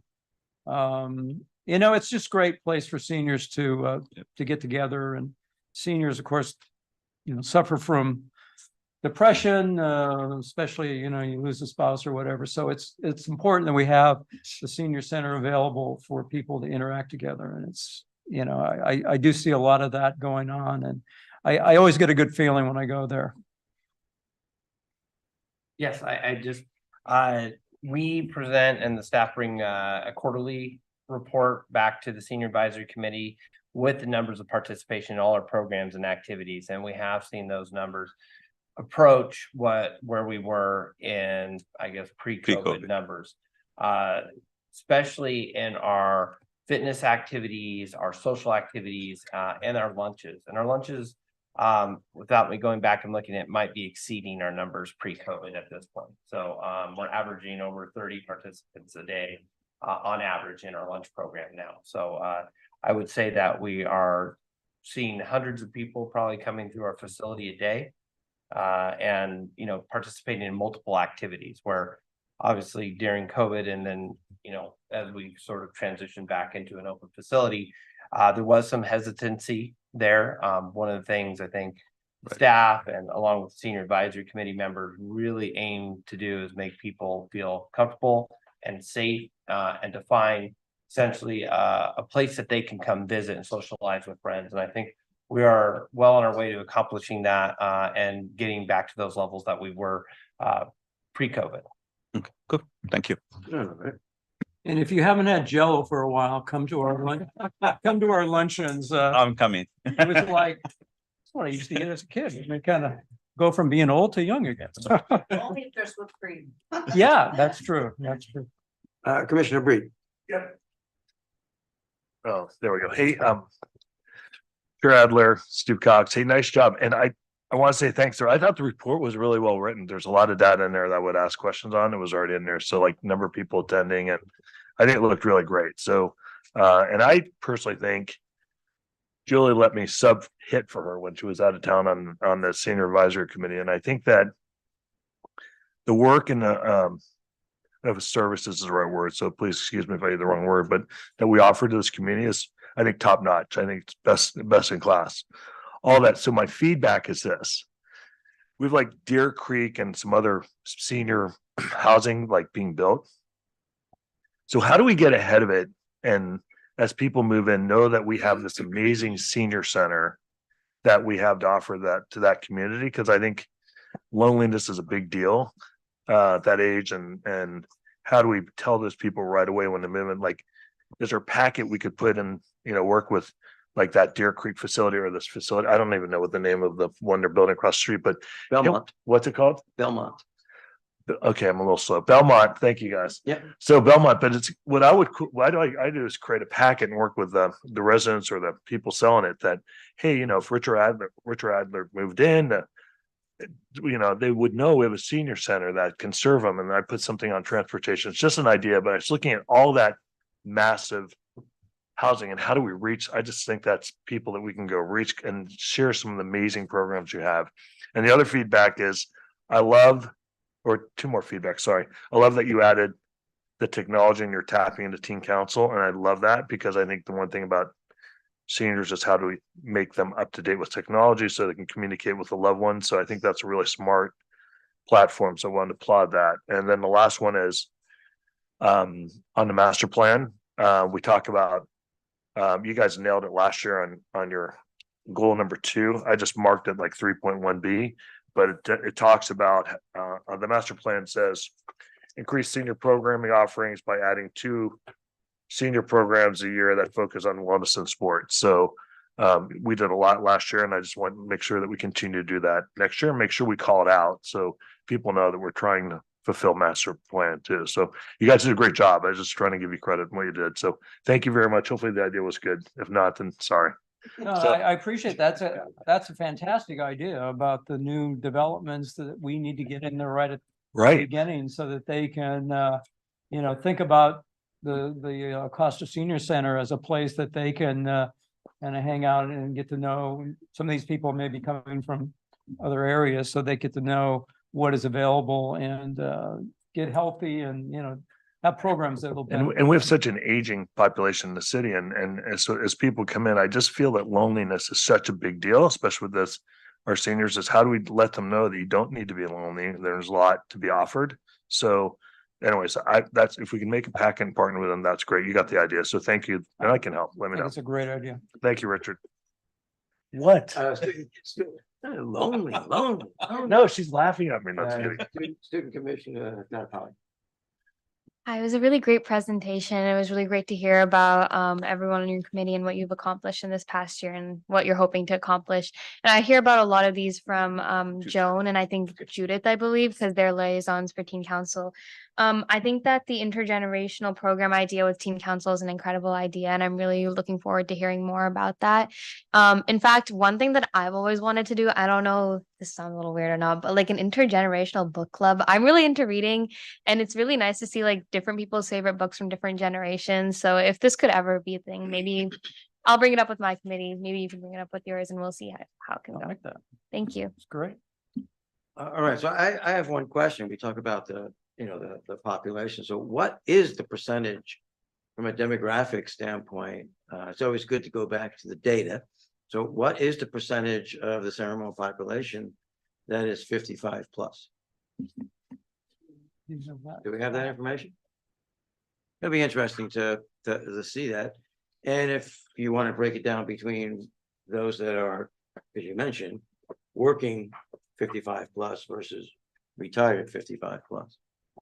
So it'd be interesting to know, because then we know who we're targeting and how many people we're targeting, and what services they would be interested in. Yeah, I know we have on both sides of the spectrum, we have a lot of older people and we have a lot of younger people. So that's I guess to be expected when you live here a long time. But one other way to slice it would be demographically by ethnicity as well. So we know if there's programs that we need to present, which have, and we were just talking about that with the library, where there's 100,000 adults that don't have basic literacy skills. But the issue was not literacy skills, but English literacy skills. So it would be interesting to see, okay, we want to see what the demographic is, then dice it and slice it and understand, all right, what kind of language skills do we need to introduce into the community center to allow people who are moving into the area to be comfortable coming there, because there's native language skills as they integrate. very true. Okay. I totally agree. Any other questions, feedback? Me. Oh, you, okay. Oh, you are here. Look at that. Holy cow. So I just want to give a plug for many of the programs that this advisory committee has brought forward at these meetings. And one of them was about how to remain living independently at home. And it was a very, very popular program that was just offered. They offer TED Talks now, which I think is fantastic because it's really enlightening and getting really rich conversations coming forward. A lot about transportation, and having law enforcement come out too, teaching our seniors about what to look for, not only just, being within the community, but, with cybersecurity and all those kinds of things as well. So I really feel like it's not just bingo anymore. Bingo is always really fun, but it's a lot more robust. Bingo and Jello. Yeah, exactly. It is a place to learn, a place to congregate, a place to have community and have fun. And there are so many fun things that you could do and take and get involved with at this community, at the senior center. It's amazing. So great work. Keep those conversations coming forward. It's wonderful. Appreciate it. Commissioner Breed, our resource and source to the living plan. There is demographic information. So why don't you bring that up? I just closed it because I showed it to you. Hang on. Yeah. You knew I was going. You shook your head like We- you got it. No, you knew I was going to ask you. That's 2020 information. Well, it's 2014. So let me help you all out. Yes, we do have that data. I don't think any of us have it on our fingertips except for maybe Steve. But your point is really well taken. And I think that's something that we can weave into future reports to say, what percentage are we serving? So thank you for that feedback. And Oh, you found absolutely. your page. You gotta read it. It's gotta work it down by what's your question? Well, the question was the total population. It'd be interesting to see if the question is actually asked, are you 55 plus and working, or 55 plus and retired? And then breaking it down by ethnicity, not necessarily within those parameters, but just within the 55 plus. So we know, what kind of programs or languages are important for people entering the community in that demographic. When you're looking at 55 plus, well, you're looking at basically 40 I'm sorry about that, 25% of the population. Okay. That's what it says based on this data, so then they break it down by ethnicity. So, but I would just say, for the top line in 2024, there's a saying it's based on this, 55 plus would be, 25%. All right. I'm also looking for my dating pool, so. yeah. And growing, by the way. It's the trend that's growing for the population. So if you look about the what they have listed, it's growing probably about 3 or 4% a year based on my Okay. math. Okay, so we need to look at providing services on an increased basis, a year over year then. If Yeah. we're looking at a 3 to 4% increase in that demographic, so we need to factor it into our plans. Okay. Any other questions, comments? Good. Happy to be resourced. Good presentation. Always are. Thank you. Thank you very much. Appreciate that. Yep. What you say? Like you're in school for a second teacher. I am. I mean, it's asking me questions. You're the go-to resource for all the things about the general plan and the Parks and Community Services plan going I know. forward. Yes. No, it's a good question. We had asked about public comment before, but you know what? We're all friends here. You got some public comment? Bring it on. Did you fill in a form? Richard, thank you. Did you? I'll turn in a card. Yeah, turn in the card afterwards. Yeah, please. Good evening. My name is Gary Chabin. I am 55 plus. And I used to serve on the advisory committee for the seniors, and I also served on the area agency on aging. And I still have a heart going in there to the senior center, and I go in, I have lunch once in a while, and I see what's going on. And I want to say, I am impressed. I see a lot of activity. I saw a lot of new faces, a lot of camaraderie going on, and whatever they're doing a right. I appreciate that. And I don't get there as often as I'd like to, but it's there if I need it. I've done some programs there. So I appreciate what everything's going on here and what the services are being provided, and just keep supporting them because we are getting older in San Ramon. I appreciate that. Thank you so much. Thank you. Yeah. Chair Dorlick, we do need a motion to accept the report and forward it to the city council. Oh, okay. Well, it just said a recommendation to receive and approve. Okay, so approve implied the fact that we needed a motion. I'll make a motion. I make a motion that we approve the Senior Citizen Advisory Committee Annual Report for 2022-23 and we provided our feedback. Second it. You have a second? All right. Thank you, Director. Appreciate that. All right. Let's vote.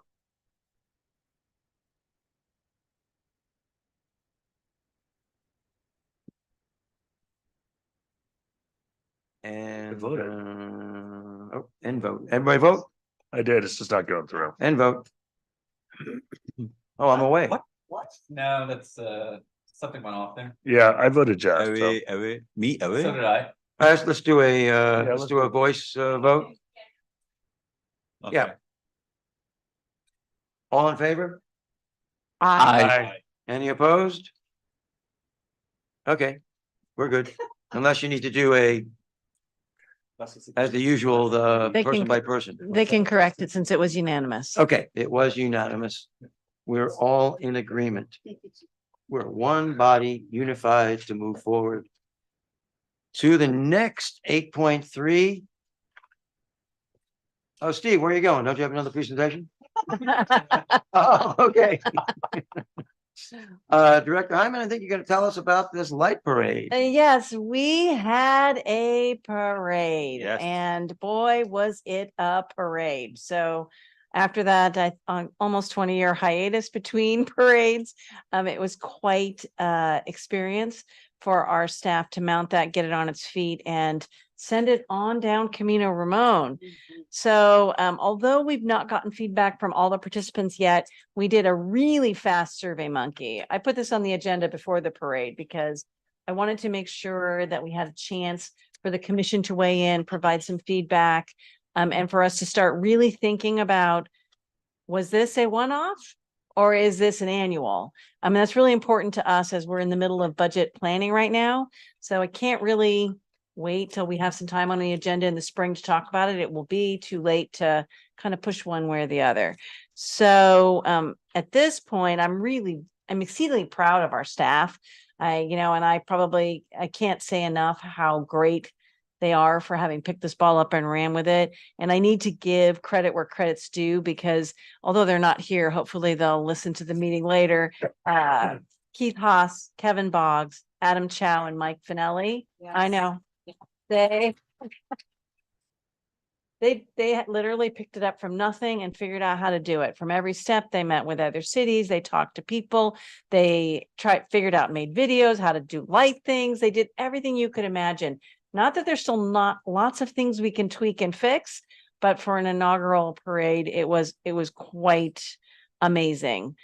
So anyway, we did put together this quick survey. We pushed it out on Monday while we were still cleaning up the parade to all of the 51 participants. At this point, I got 26 responses. So I'm not going to give you every single piece because we have lots of narrative comments, but a few of the kind of the pieces of data. Of the 26 respondents, we asked them to rate their overall experience on a scale of 1 to 10, with 1 being poor and 10 being great. The average answer was 9. So happy with that. 23 of the 26 respondents said they would definitely participate again. 2 said maybe, and no one said no. One asked if they liked the time frame with a 6:30 start. This gets interesting. 16 said yes. 10 said no. And the primary issue with the timing, and this is sort of pragmatic, if you were in the front half of the parade, you lined up, you got to go faster. I don't remember where the library was in the lineup. If you were in the back half of the parade towards the end, Way towards then you lined up and then you had to wait a couple hours while, so it was a really long wait time. So I think that's what drove that particular answer. So that might be something we really have to dig into a little more, although parades take a couple hours and the person at the back has to wait longer. So that's a little tricky. We also asked what month they preferred. We gave them all the months that we have daylight savings time, and 18 of the 26 still preferred November. So that was just interesting. There were a couple that liked October and the rest were just a single scatter. In general, and there were lots and lots of great comments and ideas. In general, most people want to see food vendors because they're going to be there for that whole stretch. They want to have some food vendors, both down in the staging area for the people who are standing there waiting for the parade, as well as people watching.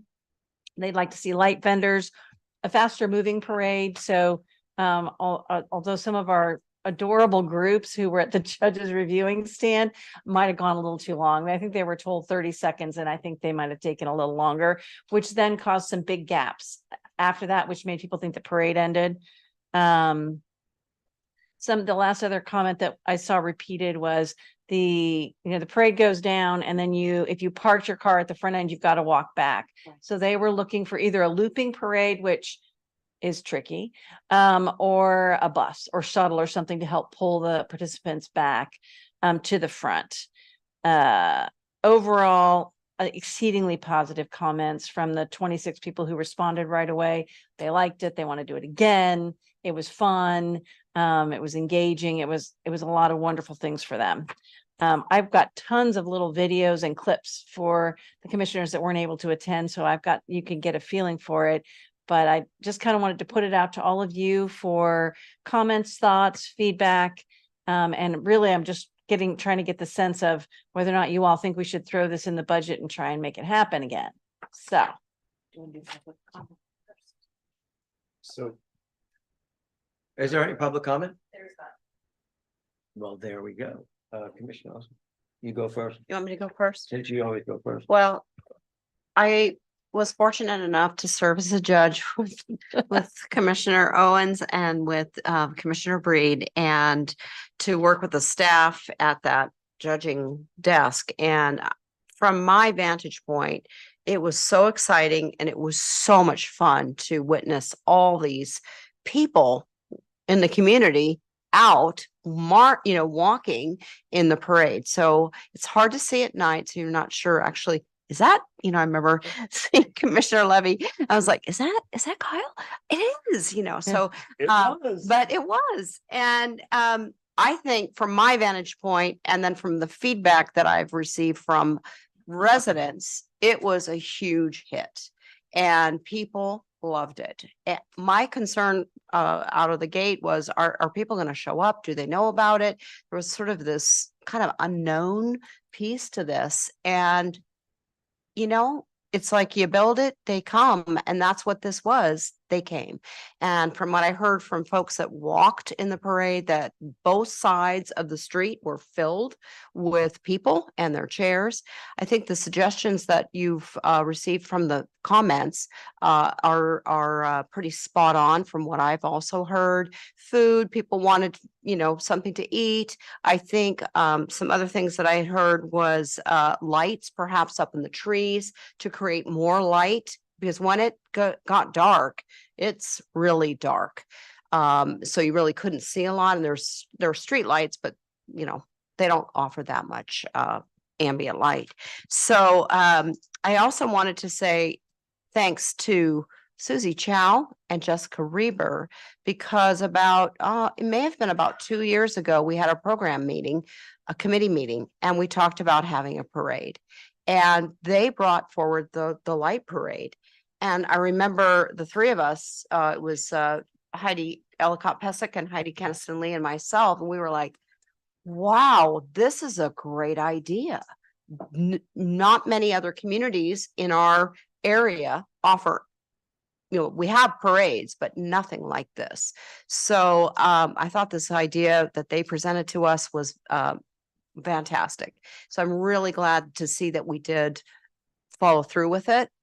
We originally talked about having it in February. Now I'm thinking that was not a good idea because of it got cold. It was actually a lovely day on Saturday. It was probably about 75, maybe 80, maybe high 70s.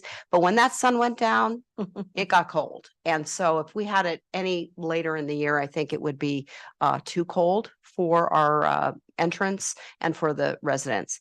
My vote would be to keep this alive and to do it on an annual basis. I think that it really created a sense of community, and I think it's only going to grow.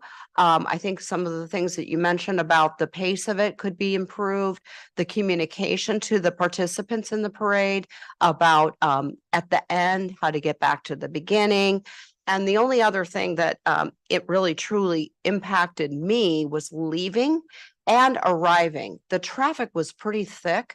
And so I'd like to recommend perhaps we have more police traffic control, maybe shutting down some streets and making them one way to come in, or, you know, directing the traffic, leaving from 2600 and 2700, everything funneled into like 1 or 2 lanes, and then there were lights. And so it took a long time to leave and to get out. And we, being a judge, we stayed later to meet, and I still got stuck in that traffic. Okay. So that would be a recommendation, is that we incorporate our police force to help us get this addressed with coordination.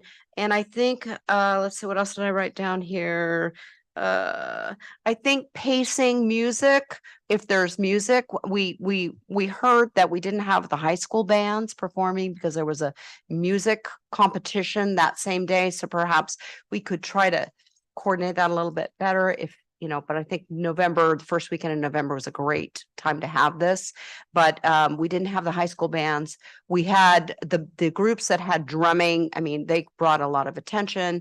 I think spacing out music, you know, so if you have no music, walking groups. So finding out that information. So when we put the order together of who's marching would be better, more entertainment for the audience, and spread it out. And let's see, anything else? Yeah, I just think it was great. And I'm really proud of San Ramon that we were able to pull this off as well as we did. And thank goodness to the staff. I mean, oh my gosh, it was incredible. It was really well done. And as I see our MC over there, Steve Cox did all the speaking to introduce the groups. He kept the trivia going, and he did a great job. Thank you, Steve. I mean, you kept that crowd, engaged, and you didn't miss a beat. And it was 2.5 hours of talking, and you pulled it off great. So, well done. Very well done. I mean, this whole thing was very well done.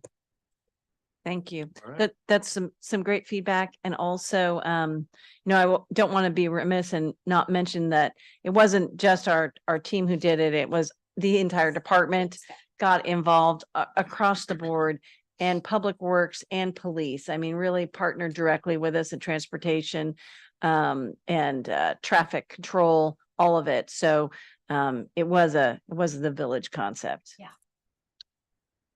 I would just recommend going to the lot rather than trying to fight the traffic and just take your time. Good point. Commissioner Lee. Sure. Yeah, no, as some people have alluded to already, I was fortunate enough to be a participant in the parade, helping out the San Ramon Library Foundation. It was a great experience. We were near the back, but honestly, we needed that extra lead time to get our float together, and kind of, we literally were doing it up to the last minute, taping things into place and everything. So honestly, that was not a problem. Yeah, the enthusiasm from the community was terrific to see. We didn't really know what to expect, but everyone loves the libraries, as we kind of talked about earlier this evening. So there was a lot of cheers and support for us. And just in general, it was great to see the community turn out that way. I think having it be an annual event is a terrific idea. And it's definitely better to build on the momentum by doing it, annually, immediately starting, next year. For 40th anniversary was a great theme for this one. Obviously, we can't really do a 41st anniversary. That's not as big of a thing, but the theme can just be, community, holidays, whatever. We'll figure that part out. But just making it an annual tradition, I think, is a great idea. And it was a pleasure to participate in that. So thank you. All right. Any other comments? Yes, sir. You can go ahead, Dave. I'm sorry. Dave's go. Who elected you, Chair? No, he was leaning in. No, I'm just kidding. Sorry. Makes more sense going this way. Yeah. Thank you, dude. Yeah. I thought it was really cool. That's like my expert advice on it. It was really fun to judge it. I agree with everything Julia said on the feedback, but even when it was like it got cramped up, it was kind of fun when you had little kids trying to sing Frozen, but there were the cars behind them that were just with the mufflers going. It's quite an experience, but I thought it was great. I absolutely think we should try to make this an annual event, and every event's going to have like some issues or whatever, but I think for the first time out, it was just, super well done. I was very impressed. Thank you. Okay. You ready now? Yeah. Can I go? Thank you, Commissioner Doyle. Yeah, please. Want to make sure I know he's in charge. So, out of curiosity, what it cost? Do we know what do we have budget? Yeah, we do. Again. Oh, my goodness. Well, Yeah. you gotta know, Dave. I'm It's just like, you gotta know what it costs to do a budget, right? Absolutely correct. I don't know, Absolutely give my correct. We comment. do, but we haven't done all the accounting yet for all the bills coming in and the revenue and all of that. So we did get quite a bit more sponsorship than we anticipated, because May is amazing at getting sponsors. So you all, every time you see May, need to go and tell her you're amazing at getting sponsors. So yeah, we will do that financial accounting. And then as we move forward, we have to figure out how to fit it into our budget and still manage our cost recovery. So that's a little challenging. Right. So that'll kind of come through in that budgeting. Because I think, I'll give you my overall comments in a second, but if we think about it from a budget standpoint, is it taking from any other programs? So we got to make sure that it's self-sufficient. So if it's self-sufficient, I'm all in. Should we do it? Yes or no? Absolutely. And I thought, I don't want to be repetitive with Julia, because so ditto what Julia said. But for me, my criteria was how many people really show up. And I told you that. Like if 1,000 people showed up, I would have been pumped. And somebody asked me how many people there, I'd say like 4,000 or 5,000. Well, I don't know, 4,000. I did the math on it based on they figure it's 2.5 feet per person in a single. Yeah, there's a way to do it. We had about a half a mile. You worked that all the way through, because we were double deep in some areas and single deep in some areas. So we got to 5,000. Wow. Cool. And I guessed, by the way. Well, that was gonna be my question, as well as the. That's my guesstimate, 5,000. So how many events do we hit 5,000 people, right? Right, 5,000 plus then you have the 1,000, almost 400 that were in it. So it was really a 6,400 person affair. And how many events in the city draw that, and over the year, do we do something Art like that? Wind? Not that. many, at my Well, point. yeah, the But, Art Wind I mean, I know 70. we did, you drew it in your event, I get it, but from a standpoint of events we run, it's pretty good. We reach the community, and I think, Steve and team and did a great job from the standpoint. So I thought the advertising was really good. I thought social media, we did a really nice job advertising that, and I thought that was really key in educating people. And I think we showed grace with the entrance for people entering late or working with them. And, I thought that was really important. We wanted to help. The city came off as we want to help you be successful. And I thought that was really important, all the entrance. And I think that's why with the entrance we did. So I thought that was really good. And the organization was good. And then the people cleaning up, standing clean up. I'm just trying to hit stuff she never hit, but I thought having the people, I thought we cleaned it up pretty quickly, right? The only thing, so I phenomenal. I'd absolutely do it again because of reach. The only thing I would do differently is the traffic at Sunset and Bollinger. Sunset, you got so many cars merging into that parking lot. So we just need traffic control with police, and we didn't think about that, but it got to be pretty hairy. So, but that's the only thing I would do differently from standpoint. I think pace is fine, and then obviously I think we can make money off food trucks and all that stuff. So there's more cost recovery to go happen and put vendors up and down the street from lighting. But considering for me, I told my wife, I said, holy cow, considering I was expecting 1,000 people, maybe go get a beer afterwards a lot. But it was really cool. I mean, I thought it was really awesome. You guys were missed, by the way. Yes. So I just want to let you know, you were in our thought, both of you. So I appreciate that. No, I got photos of the wedding. Well, I know, but you both were missed. So, I'm sorry I missed it. it. Thank you. That's my feedback through the whole thing. So thank you so much. Thank you, Commissioner. Thank you, Chair. May I say one more thing? After Commissioner Meacher, Okay. please. First of all, yes, I was just going to start with that. Sorry, I missed it because we had an Agumoni event on the same evening, same time in Rancho Park. So that's but I really missed it. I wanted to go there and hearing all the feedback that you guys participating as well as judging and some audience. So it is amazing. And the staff, as always, they do amazing. Whatever they do, they're just amazing. So thank you guys. First time, 5,000 people. That is wow. That is wow. I mean, it took us a couple of years. I mean, first time we had a lot of crowd as well, but getting that many people excited, coming evening, and that evening, I know that there was a little chilly as well, but people participated that. So thank you. Thank you for having that. And if we are getting good sponsorship, so why not? Let's continue. Why not? Let's do it yearly. And probably next time we'll make money out of that. So who knows? So yeah, great job, guys. Thank you. Great. Student Commissioner, do you have any comments? I was able to be there just for a couple minutes. I actually drove past, so I parked at the lot, wanted to meet one of my friends and made a brief appearance there as well. I thought it was incredible, a once in a lifetime event to attend, and I've never seen anything like it in San Ramon. We don't really have inaugural events like this. So it was really exciting to be there, and I definitely agree. I'd like to see it again next year as well. Great. Fantastic. Thank you. Commissioner. Yeah, just one other comment. And I think you might have brushed on this, Kathy, but for those that were in the parade at the end, getting back to their cars was a little bit difficult, or, to whoever they needed to meet, either coming back to the beginning or trying to get out. And I know the tractor was not, it drove with a trailer from the farm to get to the event, to the parade. But at night, they could not ride back up, and they didn't have their cars, and they were told to get an Uber. Well, you couldn't get an Uber because nobody could get you. So it just sometimes some of those little nuances for next year, communicating to the participants about getting alternative transportation arranged prior, or either we find a way to help them. Yeah, thank you. And I think that is the comment that I saw in there.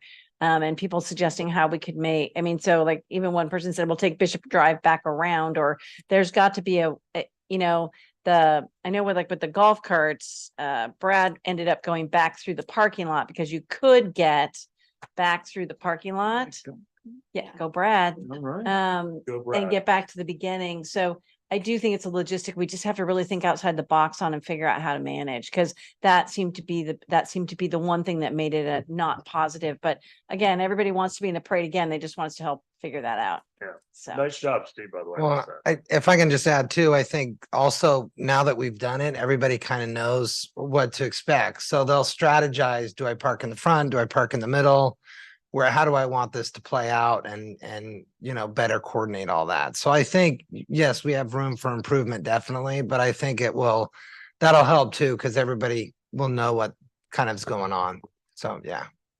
well done. All right, any other comments? No, okay, so we have staff reports.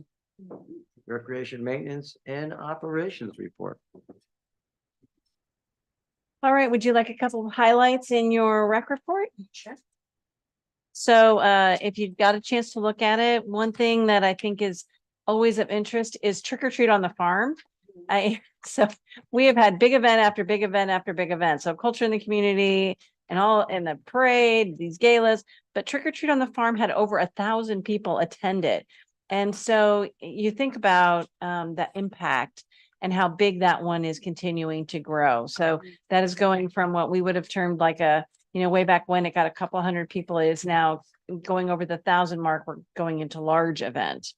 The summer camp survey notes were all in the rec report this time. You asked for them at the last meeting, so we just put the packet in there for you. So that is there. And then finally, from public services, they always do all kinds of great things. And the pickleball court, of course, is one of them that just got finished. But they also just redid the bridges from Central Park to the Iron Horse Trail. And I'm out there trying to get all these steps every day. And so they were really bumpy and uneven, and they went back through and resurfaced them with skid surface, and they're all nice and beautiful. So those would be 3 things I might look at if I were you. Okay, any questions, comments, concerns from the reports? Is there any public comment? Okay, all right. We can start with the commission liaison reports. Student Commissioner Claire Polly, how about you?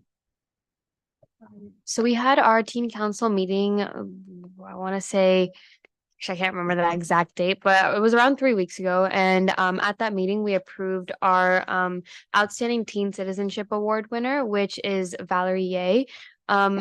There's a lot that I can say about her, but I think we'll be presenting her award at this. I'm not sure when we'll be presenting her award here. Is it going to be next month or next month? Okay, so I guess we'll hear about her a little more then. But in essence, she's just done a lot of work to help aid in educational opportunities for students in different cities in the Bay Area, but also within San Ramon. And she was selected among 3 applicants. We also made the final decision for our ambassador program.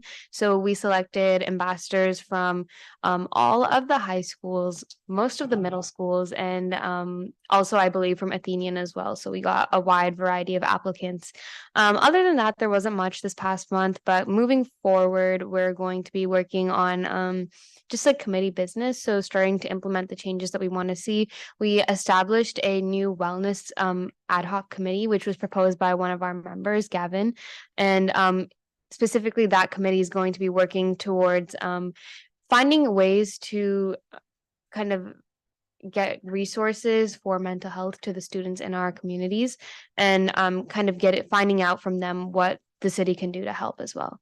But that's it for now. And our next meeting is next week. If any of you are planning on attending, it was canceled from the regular meeting date and rescheduled as a special meeting for Monday next week. So yeah, that's it. Thank you. Sure. So I have 2 things to report. Let's see. On October 12th, the day after our last meeting, the Library Advisory Committee had its meeting and covered a couple things. They selected the book The Scarecrow for the Winter Story Walk over in Central Park.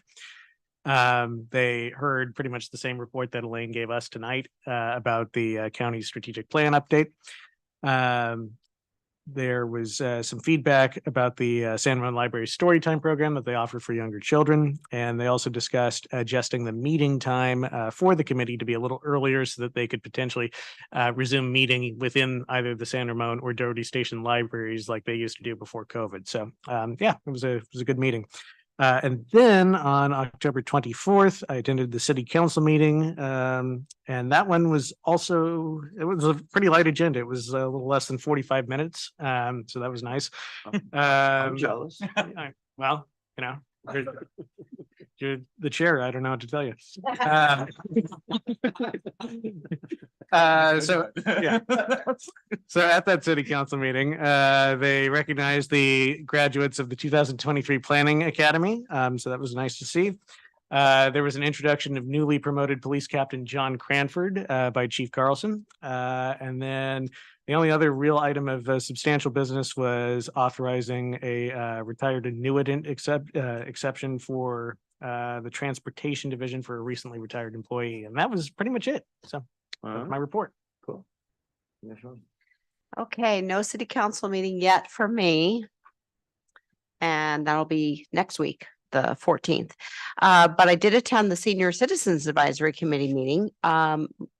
Chair Adler talked a lot about what we talked about yesterday, but we reviewed the Live Well Resource Fair feedback. They had over 300 participants and let's see, 300 attended and 44 vendors. We talked about the senior recognition recipient. He mentioned Cam and Phil Reed. They've been very heavily involved within the El Costa Senior Center for many years. And Cam also pretty much single-handedly, I think, puts on the holiday boutique, which was last Saturday here at the community center. And her husband, Phil, was also very instrumental in starting the technology center, where the computers are at the senior center. And so they're, a dynamic couple that has really offered a lot of volunteer hours and value to our community. So they are the new recipients of the senior recognition program, and that will be for the month of April. And then we reviewed the feedback about the computer lab. So that was when I just mentioned that Phil Reed had helped start, but the equipment's very outdated. And so they were wanting feedback on perhaps what we should be looking at to put in that room. So a lot of great feedback was brought forward. One of the committee members is an IT professional and she's had some awesome feedback.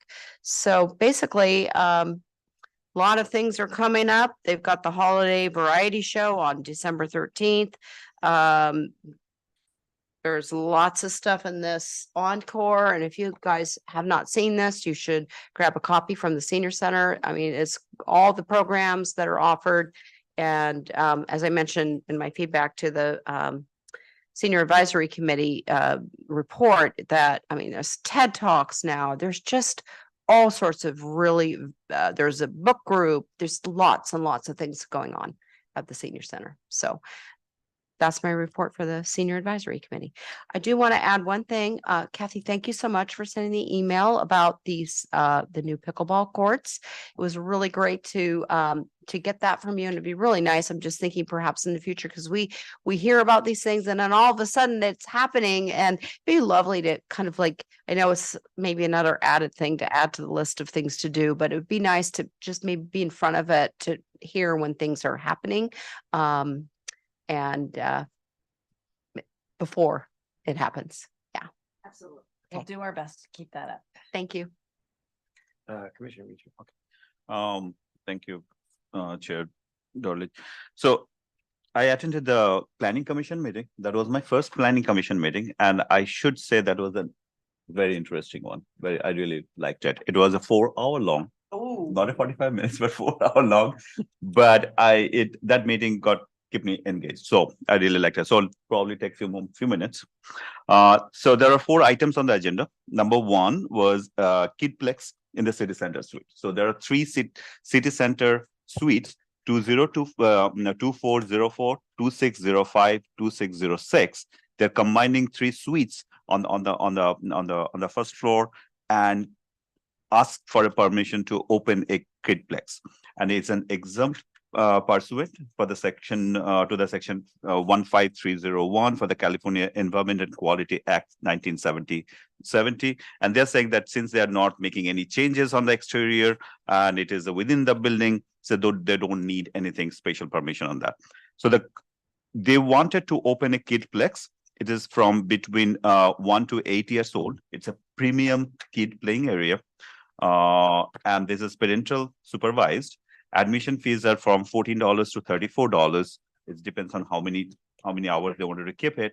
And also adults are being charged $5, although they have internet and all those facilities so they can work.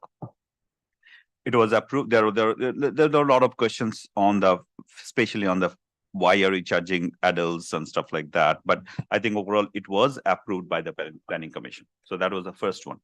Second one was time extension by Cheng Property Residential Development.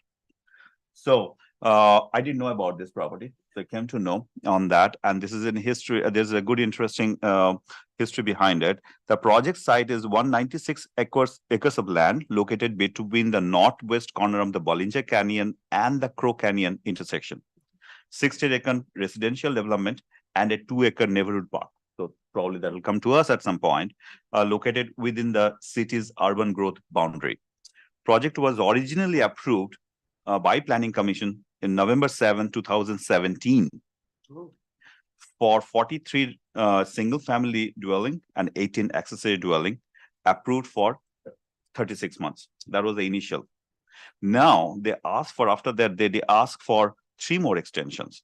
One was 3rd May 2022 for 12 months, 17th April 2023. They asked for 12 months. Planning Commission gave them 6 months. And then finally, yesterday, they asked for 18-month, another one extension. Of course, there was a lot of question answered. Why should we give that? What is that? How do you make sure you'll get it? But finally, the Planning Commission gave the extension to the Cheng property. I think somebody from developer came and they said they're trying their best to get it developed on probably changing some of the planning or something like that. They did say COVID hit them a big time. So that was probably one of the reasons, but they are good. And it was approved for 18 months. I think I remember that park. Yeah, the commission did approve a conceptual plan Yeah. for that park way back when. Mhm. However, I don't know if it's still going to be coming forward in that same fashion. So it may either come back again or they They have may. 18 months. We had Yeah. the creek and the rose No, they have 18 garden months. and. It was just a very simple Yeah. passive park with grass and picnic But areas. I It was wasn't reading through active. that in internet. The plan is not very flat. There are a lot of up, down areas. Probably that could be a challenging thing solved as well. So anyway, so 18-month extension. Sure. Got it. Third one was interesting one. This is next door, Bishop Ranch 3A residential development study session. I was always wondering what is this place, what that they're going to build between the city hall and city center, that area on that one. And finally, I got an answer, and which is a good. So it looks like they are dividing that area into 4 sections. Hotel, 4 sections, left and right. Hotel is already approved, I think. That is, hotel is approved. Boutique hotel. Yes, so they're already approved. So it has city center and a city hall, and the other side is a Bollinger and the parking lot. Yes. So that's the ground on that one.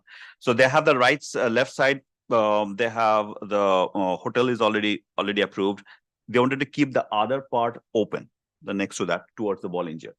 On the right side, they presented a project for 2 buildings on the right side of that, and they want to build 451 unit apartment development on the BR3A, which is next to the AT&T, that new big building they're building just opposite to the Bollinger. Interesting part is that this is approximately 5.7 acres. Northern building is 7-story high. Wow. Yes, yes, we all said wow. And Northern 7-story high residential wrap, which includes 10,250 square foot of leasing area, 634 parking stalls, and the core of the building is surrounded by the residential. So they have a parking space in the center and they have a residential around it. Okay. That is one of the buildings.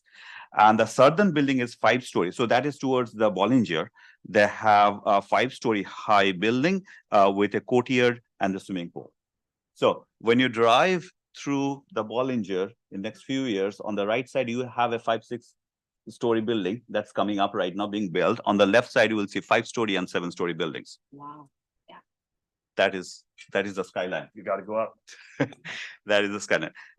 It was reviewed and commented. There was no action taken on that one.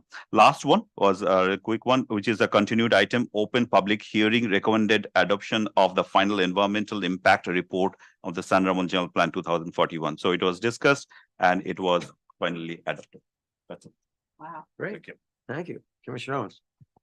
Yeah, thanks, Paul. Mhm. So I attended the EDAC meeting right before this one, their quarterly meeting.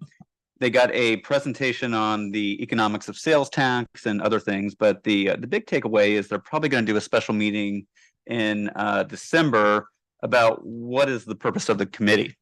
And I was on EDAC for here, and sometimes we wouldn't meet, or we'd always feel like, hey, we're not doing a whole lot. So they're sort of going to reevaluate their purpose. Do they keep EDAC? Do they change their mission? Do they consolidate? So that was a big takeaway there. And then I attended, well, no, I did not attend the October 17th Parks, or I'm sorry, the Planning Commission meeting. I was recovering from my booster shot, but luckily all these things are on YouTube, and it was also 4 hours. All these meetings are 4 hours. The big takeaway is that one, they approved the general plan for 2040. That'll end up going to city council. And then they approved Iron Horse Village, which is between Alcosta and Crow Canyon. However, a city council member has requested review of that, so stay tuned. All right. Commissioner Reed. Good. No, Team council. And you were I was there. Yeah, I was at team. And so it's here to report it. So I will never have a report. I think. Don't worry about it. It's okay. Yeah. Arts Advisory Committee meeting. So we did approve the committee did approve a cultural growth grant application for Love and Piano. They're not a nonprofit. They are a for-profit piano teaching organization. But there was a motion to approve, and they did approve the cultural growth grant for them. I think that's coming up in January, if I remember correctly. And then it was the Art and Wind Festival artist selection, and it was sent back to staff for a reevaluation for additional local artists. So that should come up at the next meeting, which I will not be able to attend because I'll be at meetings in Anaheim. So Madam Clerk, who is our backup for Arts Advisory? Yeah, if you could, just so. Yes. It's Lopez Lucy. I can take a vote. Okay. Could you do that? Yeah, I'm familiar with them. Yeah, no, exactly. Okay, I appreciate that. I just want to make sure it was covered because I will not be. You never missed a meeting in my 4 years there. I got you. Yeah. Okay, thank you very much. Thank you very much. Well, the one thing I do want to say is I Yep. think I want to recognize Commissioner Mita for his big event they just threw. Yeah, and I gotta tell you, thanks for the invite. It felt horrible. I went last year and he took me around, education, and it's the amount of work that went into it is phenomenal. But I just want to recognize the work that Thank you. And I think you brought 7,000 people into the city. Yeah, it was a great event. It was very good. Yep. Okay. Yeah. All right. It's a little bit So background. Durga Puja event, this was I sent an invitation to all of you guys. So hopefully you guys got some background of what it is. So I'm just not going to repeat that. This year we did so we have been doing it on Central Park all along. This year we tried to do it in Bishop Ranch 2700, right? On that, and then October 20th to 27th, 20th, 22nd. Personally, I was a little worried about it because the space is big and we're coming from this beautiful Central Park to a parking lot. So that was, I was a little bit like, how do people react to that? But we had close to 7,000 people.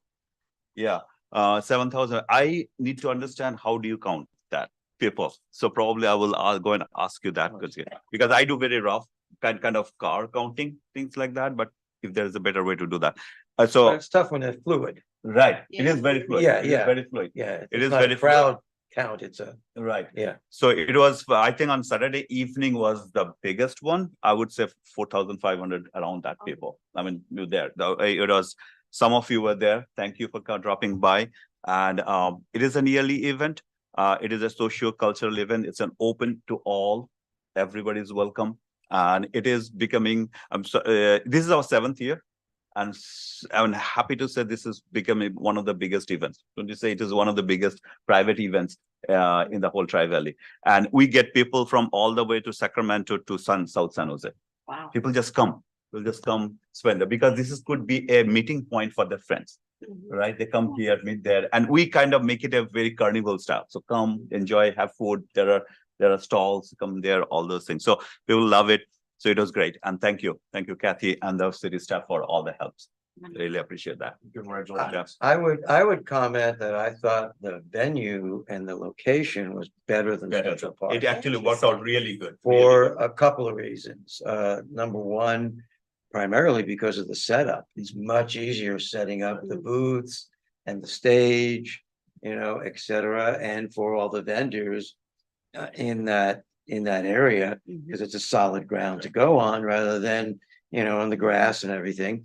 And I think people enjoyed it because it was a, better congregating area. Yeah.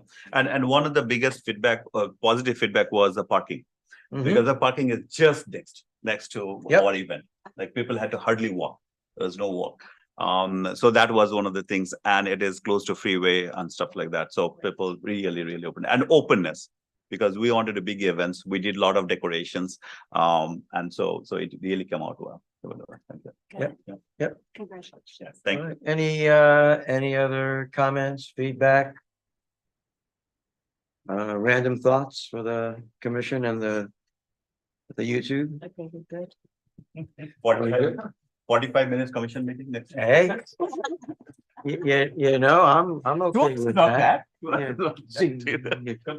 All right, so at 21:13, we will call the meeting to